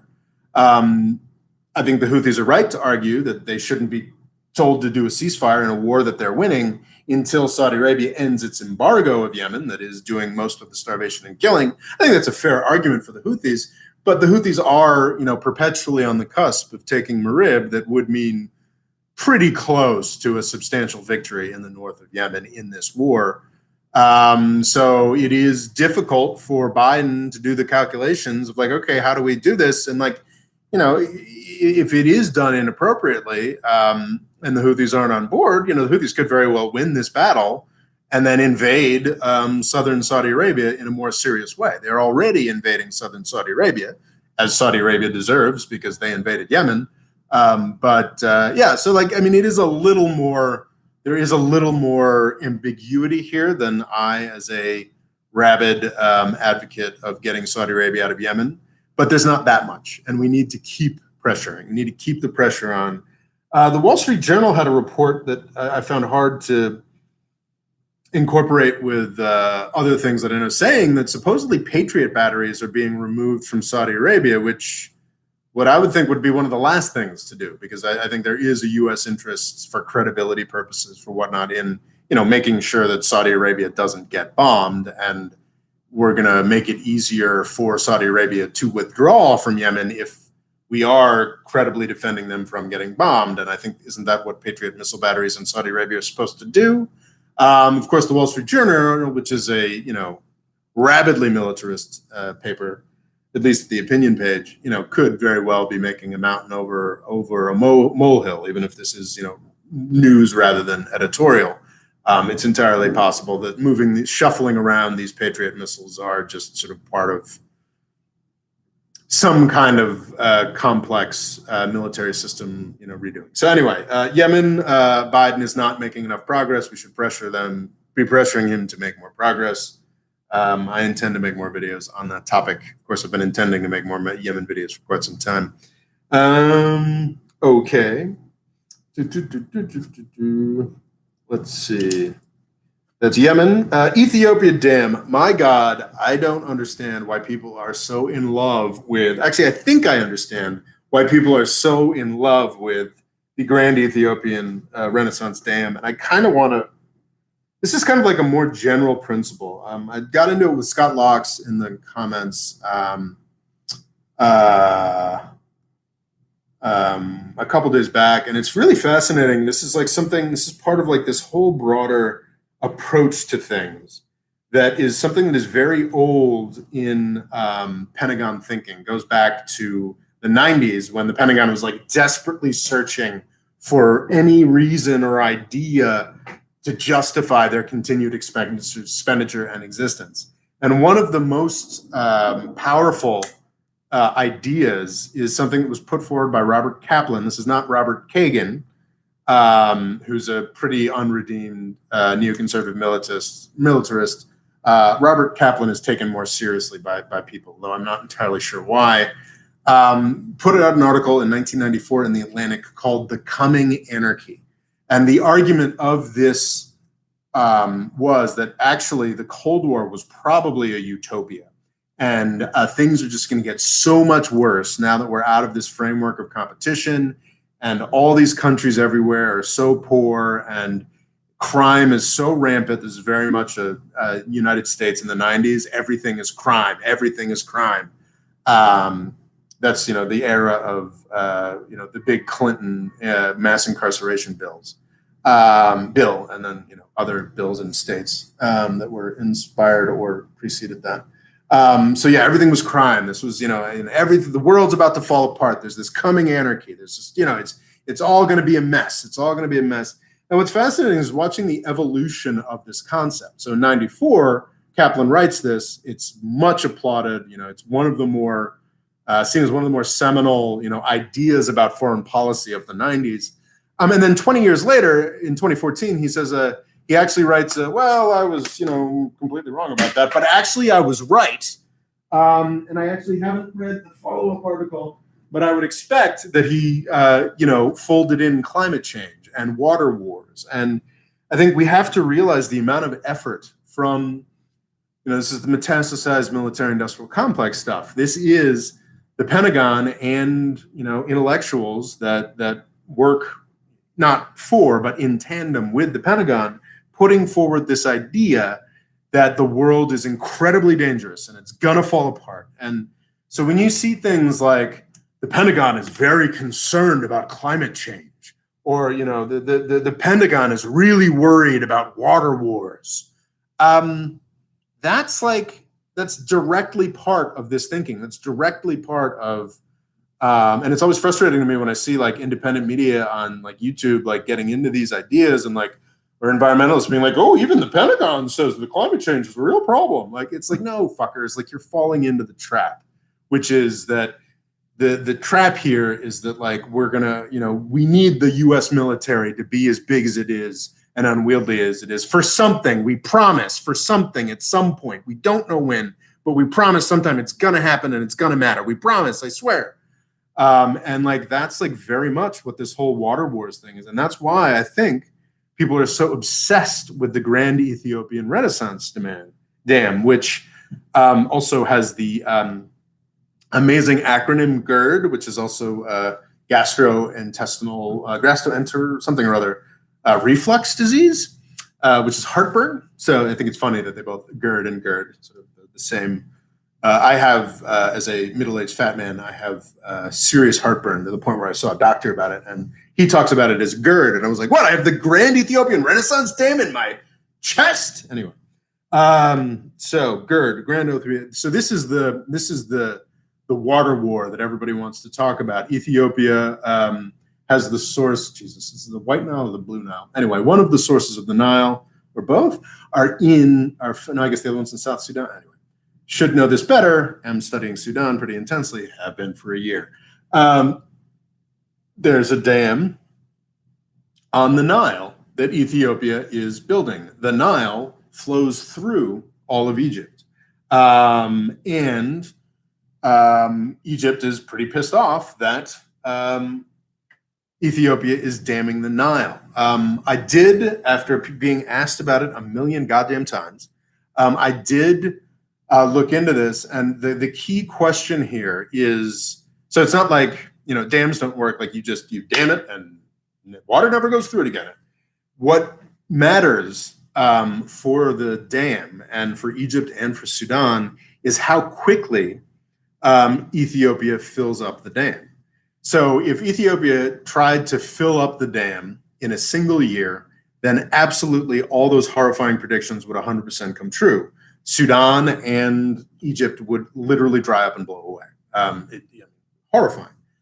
If Ethiopia fills the dam over 16 years, however, then there shouldn't be too much disruption to the Nile in Sudan or Egypt. Unfortunately, both countries have made this a big nationalist, frou-frou, big thing. I think this is mostly for domestic consumption, and I question what Egypt's supposed to actually do about this. Everybody's, oh yeah, there's gonna be war. Look, I don't really like Egypt is not an impressive military deal. It's just not. It's big country, big military, spends way too much money on it. But like, when's their last expeditionary military thing? Yemen, which was a cataclysmic failure in the 60s. And it's a poorly run place, and it's a poorly run, progressively poorer place. It's not a place. I just don't see. Do they have bombers that could fly out of Egypt and destroy the Grand Ethiopian Renaissance Dam? Yes, they totally could. Would Ethiopia be able to quickly retaliate by actually cutting off the source of the Nile and having Egypt dry up and blow away, in ways that would not, actually develop any power generation? Yeah, real easily. That'd be, and Ethiopia has a real military and has, it's similarly sized. I think Ethiopia is still poorer than Egypt, but the trajectories are, Ethiopia's on a much better trajectory and has a much more serious military that is, right now fighting a horrific civil war in Ethiopia. But also has very recent history of fighting massive war against Eritrea. The idea that I think Egypt talks a lot of smack about, oh, we're going to bomb the dam. I don't think anybody is in Egypt's current regime is stupid enough to actually do it. Because if they do, I mean, it's just there's so many failure cases for the Egyptian military there. It is really hard to see how Egypt elevating this thing to a military level makes any sense at all. But like I said, this is a sign of the coming anarchy. This is a sign of the water wars that everybody's really wanted to happen for a decade or so. This is the best example of the water wars. So everybody's eager for this to happen, and this is unfortunately sort of filtered down to from sort of the official Pentagon version of the world to a lot of independent media sources. I just don't buy it. Could it happen? Absolutely. Is it likely to happen? Like a shooting war between Egypt and Ethiopia? I don't think so. I don't take that very seriously at all. What is interesting is sort of like, I just ragging on Robert Kaplan and his Coming Anarchy and the extraordinary 2014 thing. Where he's like, well, actually, nothing that I said would come to pass has come to pass, but it's going to happen anyway because of these new explanations for why it's going to happen, that make more sense to the more environmentally inclined people this year. Well, of course, Ethiopia is in the middle of a civil war, but what's interesting about the civil war of Ethiopia at the moment, it is not a civil war of destitution and horrific suffering. I mean, there's horrific suffering for sure, but it is a civil war of prosperity. It is a civil war that a country that is making strides like up the manufacturing value chain and is becoming more prosperous is having a civil war. Like, I don't know, the United States in the 1860s. So it's not this sign. I guess Robert Kaplan is sort of like a Peter Zeihan, though of course more, with more pedigree and more seriousness. This idea that nobody in the world is at all responsible and it's all going to fall apart and disaster is coming and that's why you need to buy this useless aircraft carrier. Okay, so that's the Ethiopia bits. Okay, got 13 more minutes. Oh, have I forgotten? Back 1 second.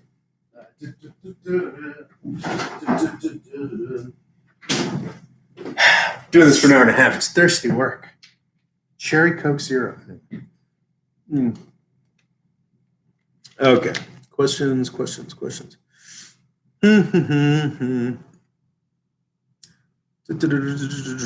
Mass graves found in Libya. Do you think Sisi regime will survive post Saudi Arabia? So yeah, I don't know.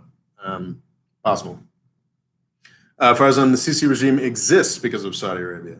Yep, I think that is true. Saudi Arabia and the UAE. Martin Muftiel, I'm more interested to know how this Ethiopia damming the Nile situation will play out in 2021-22. So again, like that, I think I said, what matters is how quickly Ethiopia dams the river. If they take 16 years to fill the dam, obviously that's not ideal for them. The whole point of this dam is to generate electricity for Ethiopia and to an extent Sudan. I think they also recognize that there would be a lot of negative international consequences if they stopped letting the Nile flow, not from Egypt, not just from Egypt, but from the world at large that likes Egypt to exist. I think it's that they are likely to be filling the dam more slowly than to doing it in a way that would kill Egypt. Fadel says, why is the Egyptian economy so bad? They've experienced almost 6% annual GDP growth for years now. If you're going from a very low base, I was watching a What If Alt Hist video that I think talked about this yesterday. If your population growth is exceeding your GDP growth, then that doesn't matter if you're making 6% growth. And I think the population growth, I don't think like the percentage is higher. I don't think Egypt's growth is, population is growing by more than 6% a year, but these proportions work out in ways that aren't directly one-to-one. If your population is going up by 2% a year and GDP is up by 6% a year, that might still not be sufficient. Yeah, I think population is outpacing, and yeah, it's the main problem with Egypt. I think has always been the military. It is a country run by the military, and to a really disturbing extent, it is a country owned by the military in the sense where I haven't looked at the figures, but some absurd amount of GDP is represented by companies owned by the military, run by the military, and I'm no doubt, in a whole, universe of black market and unofficial ways on top of that, infiltrated by the military.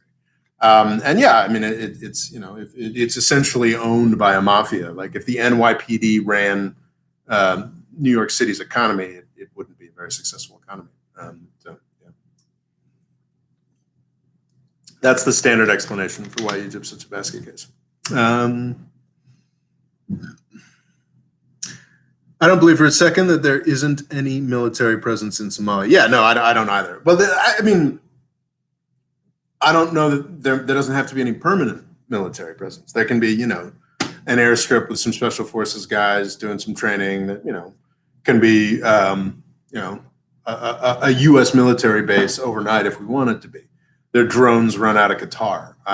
So, yeah, we're there. Even if there aren't U.S. troops on the ground, or even if there aren't U.S. mercenaries on the ground, if the congressional authorization of military force doesn't change and become stricter, we can still be at war in every country in the Middle East, just not in an obviously embarrassing way that'll rack up U.S. casualties. Local Cool Stream says it's still amazing to me that Trump decided to pick a side in the Saudi-Qatar feud against the nation that had more than 1,000 troops. I mean, do we have like 10,000 troops in Qatar? I think Qatar is the headquarters of CENTCOM. And yes, Donald Trump, before talking to anybody, endorsed Saudi Arabia's threats to invade Qatar, where the one of the U.S.'s most powerful, most important, and central military headquarters is based in Qatar. And Donald Trump endorsed a military attack on Qatar by Saudi Arabia. That was our president. Anyway. Local streams are less concerned about dams in Ethiopia and more on the potential creation of a dam of the Indus River, which originated in Indian Kashmir, but 80% of it is in Pakistan. And yeah, I think there's a lot of concerns about Chinese control of Indian rivers. It's definitely a very serious issue that I have learned nothing about. Isn't Egypt ranked as a top 15 military? I mean, sure, but Saddam Hussein's military, supposedly had one of the biggest and best and most scary militaries in the world. Yeah, it's got a big military that has been given $1 billion of U.S. money every year for my entire life. They probably buy the right U.S. equipment, whether they, and I'm sure they know how to operate it. Like Egypt's not Saudi Arabia. It's not like their military is useless. It's just not supported by much. Yeah, I would expect it to underperform for a country of 100 million, whereas I would expect Ethiopia to overperform for a country of 100 million. There's a variety of reasons why I think that, and maybe unfairly, who knows? Maybe.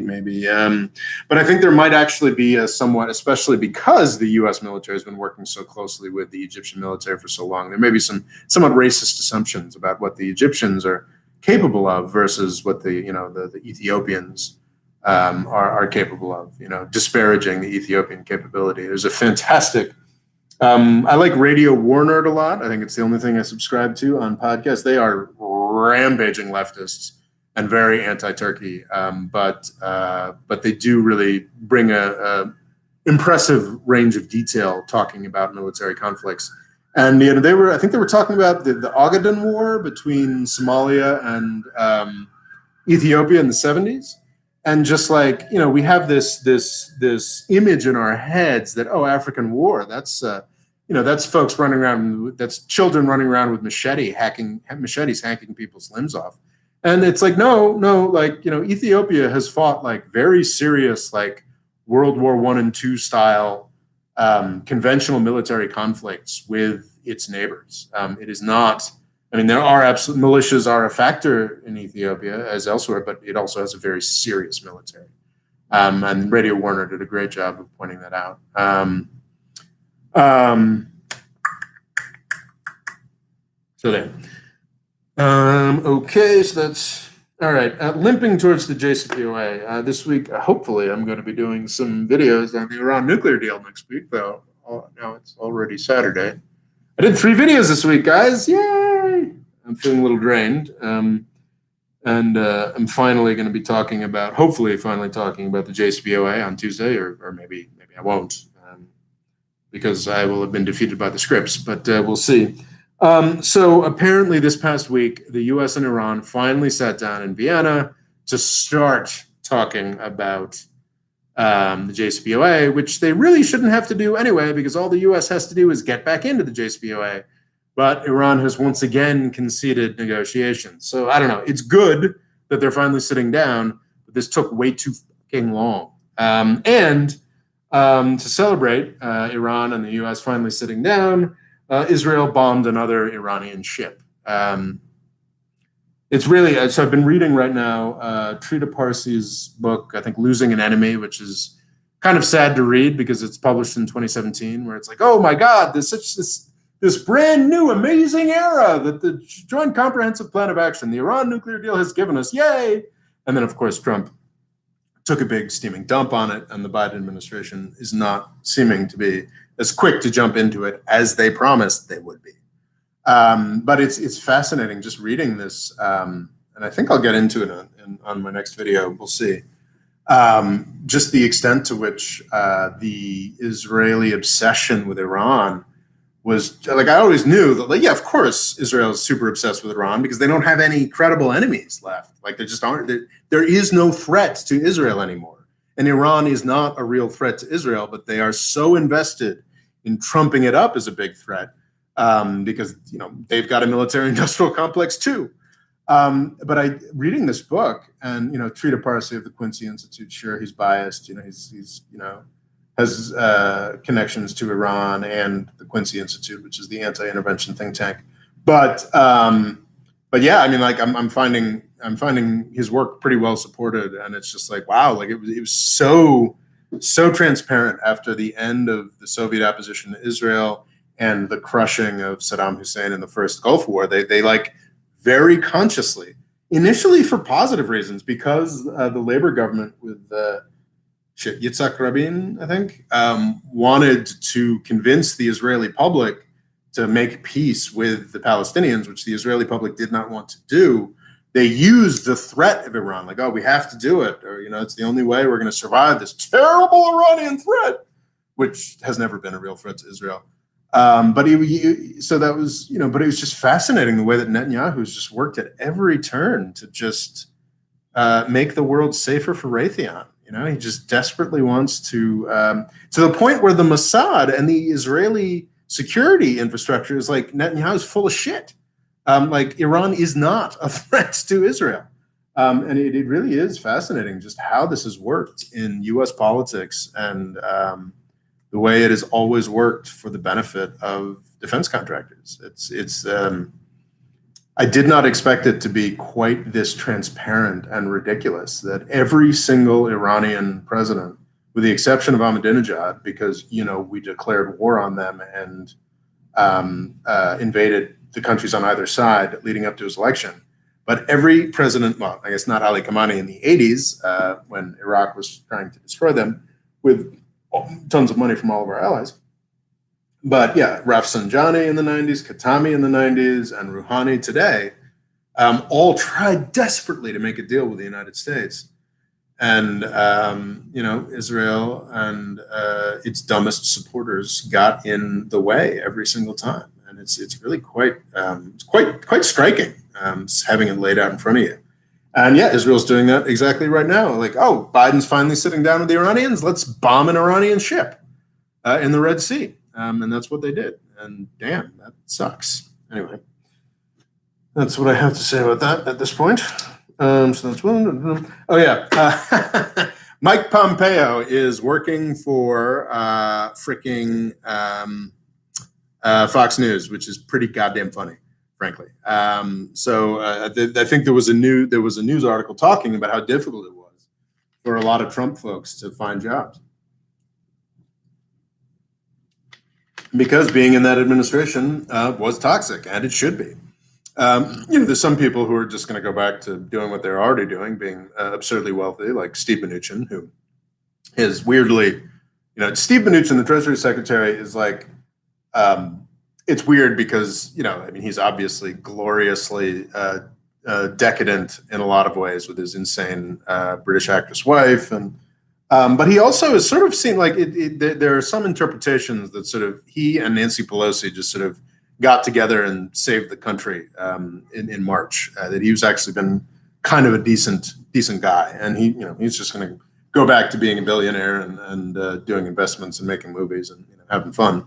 But there's a lot of folks who are having trouble finding jobs post-Trump administration, which I am very happy about. And more than anyone else, Mike Pompeo, who, as you all know, I strongly dislike. I think I made a video saying Mike Pompeo is evil, which is something I don't do very often. Actually call somebody evil.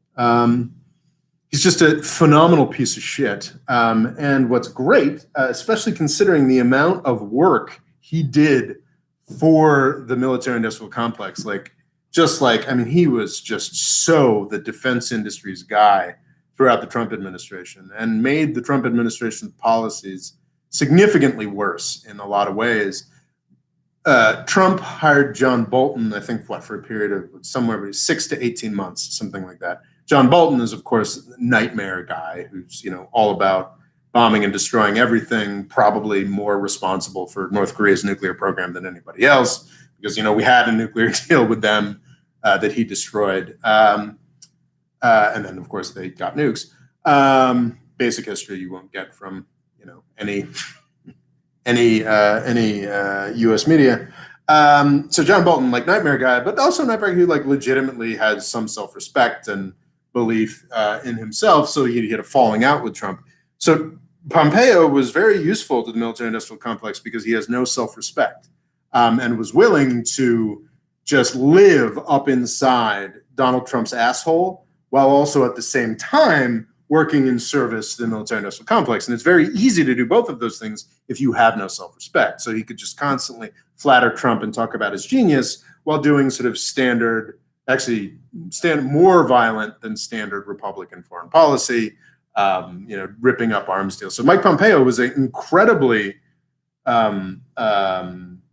intelligent, dedicated servant of the military-industrial complex as Donald Trump's first CIA director and Secretary of State. And I assume he was very much counting on getting the Nikki Haley treatment and getting some directorship at some defense contractors, or maybe a number of directorships at defense contractors, or some senior vice president job that would pay him a lot of money before his inevitable presidential run. And wow, did he not get it? It's not what's happening. What he's doing is he's going to be a political correspondent for Fox News, which is I'm sure it pays well or decently. The thing about Pompeo is he's just never been very good at anything. He was apparently a failed defense contractor, and then, became a famous asshole in Congress that got him into the Trump administration. So this is a guy who was probably really counting on making a big payout for all this military-industrial complex work he was doing, and he didn't happen. This is a guy who wants to position himself as a front runner for the Republican nomination for president in 2024. And he's kind of like Mike Huckabee now. He's used to be a politician and now he's working for Fox. It's just it doesn't strike me as a good move. Rick Santorum at CNN, is this really this is where he wanted to be? No, he wanted to be what Nikki Haley did her UN ambassador thing, spouting the standard line on Iraq, on Iran, and Venezuela, and then walked directly into, I can't remember, maybe it was Northrop Grumman or Lockheed Martin, walked directly into that directorship and now just sends out belligerent tweets and will at least be considered by most media as in one of the front runners in the Republican nomination for 2024. And Mike Pompeo is just he's gonna be a fucking Fox News contributor who's then gonna try to run for president. This is a fantastic, to my mind, is a fantastic comeuppance for one of the people that I like the least. So yeah, I don't know. That's what I have to say about that. And I think that, oh yeah, Turkey's sexist diplomacy. Jesus Christ, it is amazing to me. Um, just how Turkey can just sabotage itself. It is such a rich, fascinating, brilliant place filled with hardworking, amazing people, and it is just run. It's run by a bunch of fucking clowns. Um, I think there's some similarity. I was talking in Tuesday's video about how the Mueller investigation made it certain that nobody competent would work for the Trump administration. And I feel like in this latter period of the Erdogan regime, I think we're getting to the same place. Like early AK Party, I'm sure, always, had figures that secular Turks loathed, but like there were competent people who were members of the early AK Party. It was these were folks who, knew how to get some things done. And just the extraordinary, like it's, so what happened was the EU, two big EU figures had a sit down with Erdogan, and this was part of like Erdogan's sort of charm offensive. Was it Nick Danforth on Twitter is always talking about how they've got this great reset that Erdogan wants to do, where people get back together and Turkey gives up absolutely nothing, and the U.S. and Europe give up things so that we can have a reset. But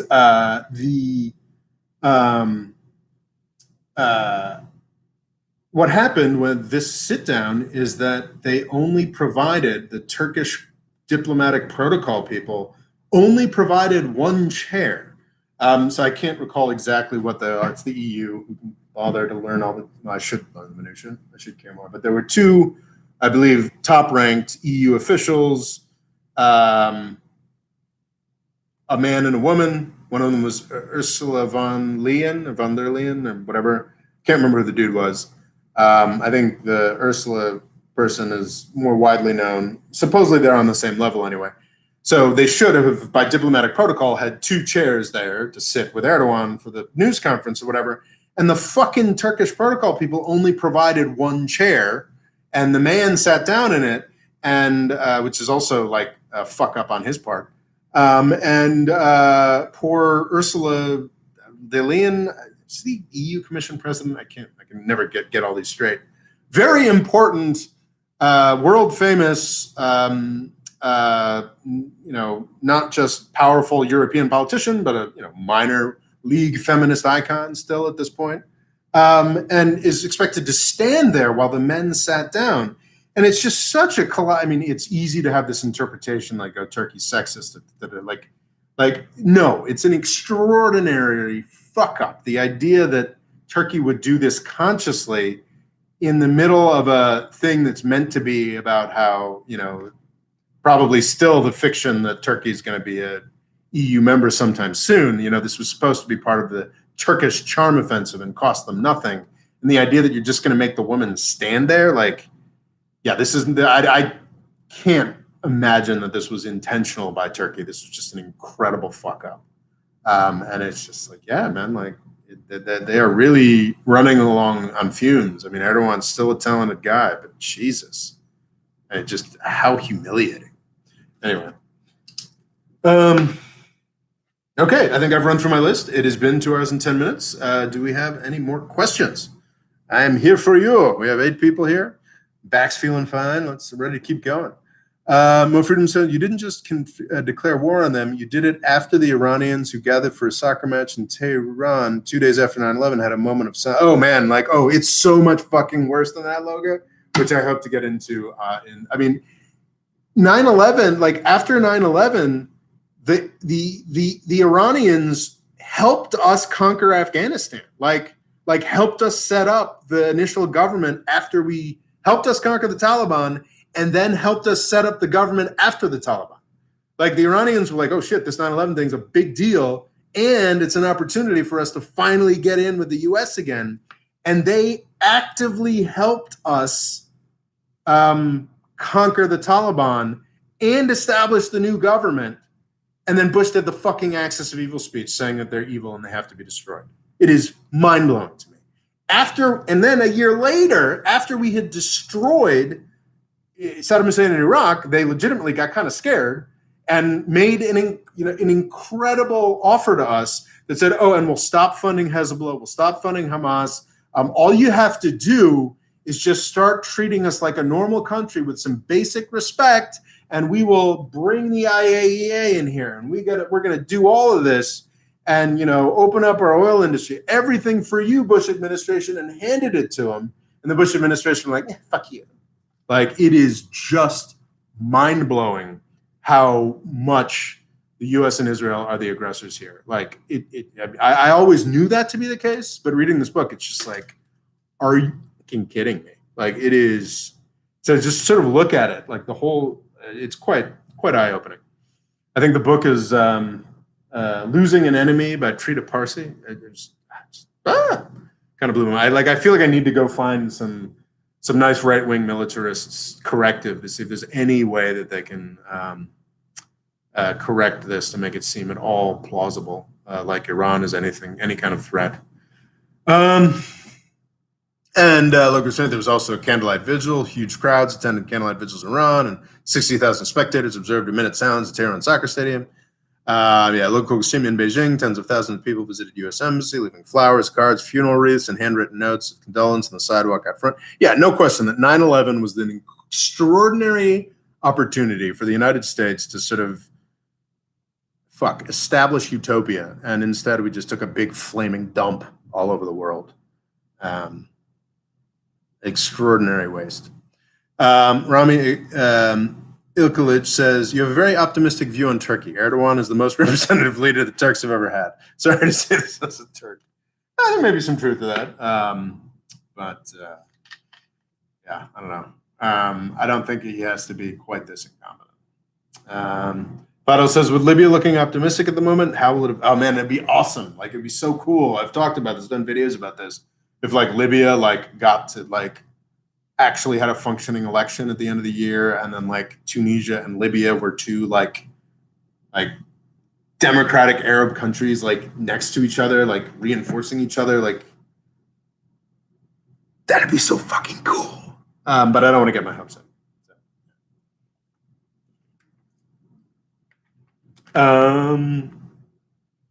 Questions. All right, we've done 2 hours and 15 minutes.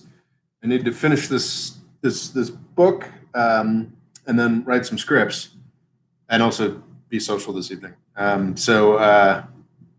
I'm happy to ask more questions if you got more questions. This is the patrons. I'm here for you. Questions. What else is there to talk about? Yeah, I'm trying to do 2 videos a week now. We'll see how long that holds up. I really was surprised. So Facebook was my trouble forever because I think most of you know that I put a little advertising on each of the videos, like $20, $20, sometimes $50 if I think it can really go places. And Facebook during the election, or really the year before, I just made it too difficult to do that anymore. But I was relying on Google Ads. But Google Ads has now made it very difficult for me to put advertising on political stuff, which has had a real negative impact on the channel, which is frustrating. But I can do Facebook ads again. I'm not sure why I brought that up, but but the channel has not been doing so well. So I need to, ideally, I'd figure out how to get to the point where I could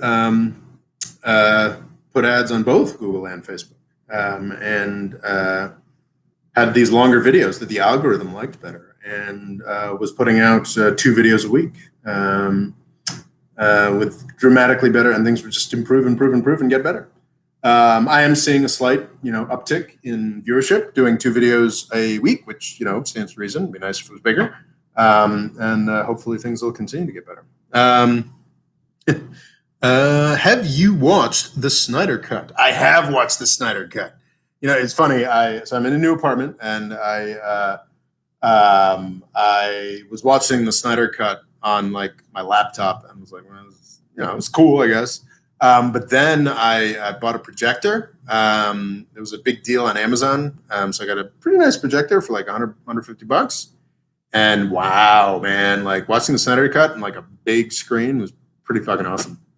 And yeah, so I was kind of blown away. Like I really enjoyed it. I'll be honest. I mean, yeah, like it's the Snyder Cut. Like I made a video critiquing the sort of Frank Miller approach that the Snyderverse took, but actually seeing his vision. I'm not going to call it a great movie, but it was a fun ass superhero film. And like, there's really great. And it's funny, like how like it seems like the most successful shots are like the concept of the most successfully cinematic superpower is always what it's like for someone who has super speed and how he experiences the world. So the whole world slows down and he gets to just sort of walk around normal. And like, it's just always so fun how that looks. Like that's probably the best part of the X-Men franchise that is now mercifully over was the Quicksilver character. There's that great clip you can find on YouTube of him. Quicksilver X-Men on YouTube. Really fun clips. And in the Snyder Cut, they've got the Flash, which is the super fast DC Comics character. And I just remember watching that and just being like, because I think I had just figured out how to plug in these old speakers into the projector, and was just like blown away by that. Very cool. So yeah, I think the Snyder Cut is a very fun spectacle. If you have the chance to watch it on a big screen, you should probably do that. What are the geopolitics of being a YouTuber in NYC? I don't know. I've always felt weirdly disconnected to NYC. I have a few friends here who are still willing to hang out. I have hundreds of friends here, but I'm a 40-something, so they have not hundreds, they have dozens, but they've all got kids, and if they're still in New York City in their 40s, they've got some insanely demanding job and kids usually. So yeah, I mean, I mostly hang out with my family and a few friends and go to museums. It's not a particularly exciting lifestyle as a 42-year-old who doesn't make much money. But I get to be close to my family, and I now have an apartment of my own, and I am able to buckle down to do the work that I love doing. So it's a great life. I don't know about the geopolitics of being a YouTuber in NYC. I do often think that it might be fun to cover more New York stuff. And who knows, when it becomes something we can do, maybe I'll start going to New York City Council meetings. It is a deliriously batshit city. Like there's just so much weirdness to how this place is run. It is very, people, oh, it's not really America. And no, it is so American. It is very much the United States of America. But it is also very much its own thing. As sort of as one of the oldest, biggest cities in the world. It's everything is sort of old and rickety here, from the public housing to the way that the politics work. A lot like European big cities as well. But those cities are nowhere, with a few exceptions, those cities are nowhere near as big. So yeah, no, it's fascinating. I'd love to, probably do some work on it, but haven't really been that involved in it. Black Metal Sillies, what kind of place Patreon gets there? No need to give too much details. Curious to hear about that. I barely pay. No, do not pay for my monthly expenses through Patreon. As I think you well know, most of you know, I mean, I was a corporate attorney. I did fairly well at that. As I don't think I talk about this a lot, but because of some lucky obsessions with space travel and electric cars, some of the money I made throughout my career, I was able to invest rather wisely. So you may have noticed that my fundraising appeals, which were pretty desperate in 2017, have gotten less desperate. It is important to me that this project becomes self-supporting, and it's vitally important to me that this becomes bigger. Patreon, the YouTube advertising, the books I sell, tell me that I'm doing something worthwhile with my life. But I think I'm making more than minimum wage in the United States now, but making more than minimum wage as a as a 42 something with multiple degrees is not a very high bar. Actually, as one who liked to date a little bit more too, it's not great. But because mostly thanks to Elon Musk and a couple Chinese electric car companies over the past 3 years, the financial pressure hasn't been as high as it used to be. So I've got like a longer runway. However, this does have to, and that's one of the reasons I'm like, okay, I'm not going to live like a 24-year-old trying to, no offense, with 5 roommates anymore. I'm going to get an apartment of my own with a studio of my own. I'm going to really try and make this work because it has to really work or I'm going to have to stop doing it. At this point, no, there's no way that Patreon is just about covering like my monthly housing costs in New York City, which is huge. But then there's food, there's entertainment, there's clothing, there's everything else that is not being covered by Patreon and other stuff. So yeah, I'm tremendously grateful, for all of you supporting this endeavor. I hope it gets bigger and better. But yeah, no, I would not say that I am particularly. I am not making enough money to live in New York City off of my YouTube project. I think that was the undercurrent of your question. Back on the sleep. What kind of facilities do you have at the place for your production? I mean, it's the same stuff that I've always had, but it's amazing. And I think I might go down to B&H and upgrade a camera, perhaps. What do you guys think? Should I upgrade my camera? Let me know in the comments or right now.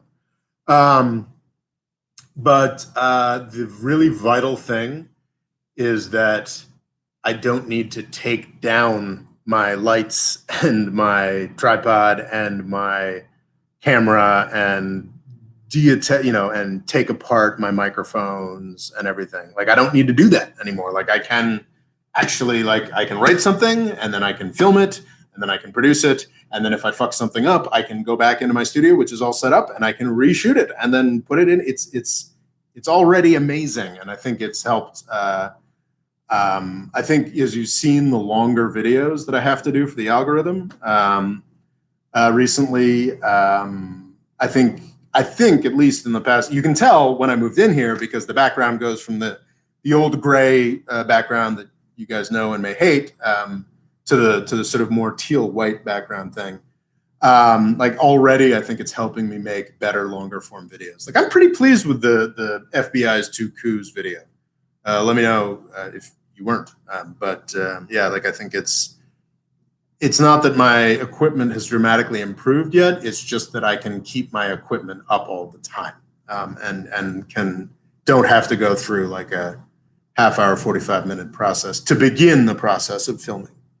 I think that in and of itself is huge.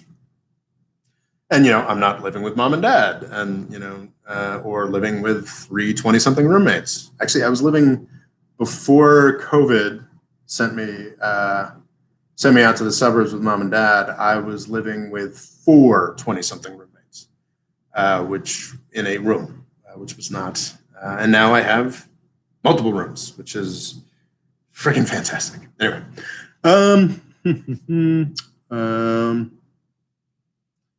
Yeah, I should chop up the live stream questions. That's free content. I think that's true. Have you watched the Invincible animated series? I can't recommend it enough. Oh, that's happy to hear. I love Invincible because I have all 25 volumes of Invincible. I have read. So yeah, there are not plot twists on that show that will surprise me. I'm happy to hear that it is. It's interesting because I'm a huge sci-fi geek. I'm a huge comic book guy. I've never been that into animated series. I mean, I think back in the DVD days, I bought, buy all the Batman because I definitely appreciated the Bruce Timm thing. But animated series have never really done it for me. But I love Invincible and the characters. I think, after I went to law school, I stopped buying comic books regularly. And I think the only things that I would buy the new collection whenever they came out were Robert Kirkman's Walking Dead and Robert Kirkman's Invincible. And I'm excited to see that they're both very popular television properties. I guess Walking Dead is obviously a phenomenon, but Invincible is something I meant to check out. It's a very fun show, very fun comic book. So I'm happy to hear that it's doing well. Have you watched Godzilla versus King Kong? I have. I watched it yesterday in the IMAX, which was fun. It is not. It's not a good movie, but it was fun to watch Godzilla and King Kong beat the crap out of each other, especially in an IMAX. I'm now getting excited about this. There's a Japanese King Kong in 2016 that's apparently very cool, and actually a good movie, like won the Japanese Best Picture. So I'm kind of excited to check that out. But yeah, I got pretty much what I expected with Godzilla versus King Kong. I'm happy to give AMC and was it Time Warner, whoever owns that property, some money. But yeah, it wasn't awesome. I'm wondering, what do you know about Bulgaria in a recent election? If you know, what do you think about it? I really don't know anything about Bulgaria. It's embarrassing, actually. Maybe the country I know the least about. One of them, anyway. Well, the country in Europe I know the least about. Yeah, I know very little about Bulgaria. I do remember that assassination attempt in Bulgaria. That's the main thing I remember, where some assassin pops up with his gun and it misfires or something, and then the guy he was trying to kill beats him senseless with an umbrella or something. I do remember that. That was pretty amazing. But that's all I'm sorry. Sorry if that sounded dismissive, but yeah, I have not made much of a study of Bulgaria. What do you think of creating a Discord server? Discord is quite good chat program to use for creating a community. Oh God, another server. That's something else that I intend to do now that I'm in an apartment, is spend even more time on media stuff. I think TikTok is my next thing. I think I'm gonna. I have a TikTok thing that I switch phones, and I don't have access to the old TikTok, but that's, I think, my next thing to figure out. I think I should probably do a TikTok, right? Discord, I guess I'll add that to the list. Fun fact, Omni-Man is being voiced by J.K. Simmons, a.k.a. J. Jonah Jameson from Spider-Man, a.k.a. that was one of my favorite things about the Snyder Cut, was that J.K. Simmons was Commissioner Gordon, and I think was probably one of the, the Snyder Cut is not, it's not a funny movie. It is a grim, those guys think they're making an opera, and once you get used to that, you're sort of okay with it. But the J.K. Simmons as Batman's Commissioner Gordon in the Snyder Cut, maybe he was in the initial cut. I don't remember, but he I think has a bigger part in the Snyder Cut. Was freaking hilarious. I'm a big fan of that. Local Extreme says he doesn't mind being a Discord mod. Okay, does anybody remember what happened to the Reddit? Ugh, I'm terrified to look at it. Anyway. Yes, I need to get more into the social stuff for sure. Logan, let's have a conversation about that, how we can do that better. And if anybody else who wants to volunteer and be helpful, chime in on Twitter or just hit my DMs. Yes, thank you all for being here. Thank you so much. You folks are the reason this still exists, and I would like it to continue to exist. Oh God, Twitch. I'm gonna start talking about Twitch now too. KRA40N1 says, well, Discord is used not as much for you to post, but for the community to communicate between each other and discuss stuff. Well, if I don't have to do much work. And Fadel says, you should reach out to the politics Twitch streamer Destiny. And KRA40N1 says, I want to volunteer about Discord, but don't use Twitter. Oh, shit, Logo, let's talk about it. And maybe Craft 401 if I don't have to do much. Let's do a Discord.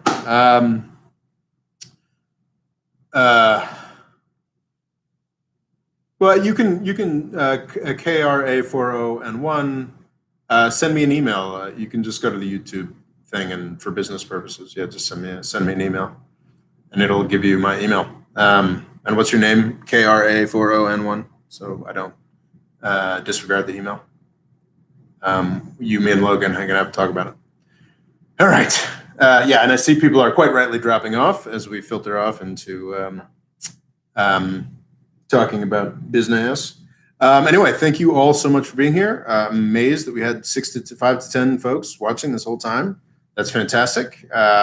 Very grateful to all of you. And with that, I think I'm going to end the stream. Maybe KRA40N1, reach out in the comments to let me, or just send me an email and then reach out in the comments if I don't respond to that email. All right. Cool. This has been great. Yeah. Back feels better. Anyway, all the best.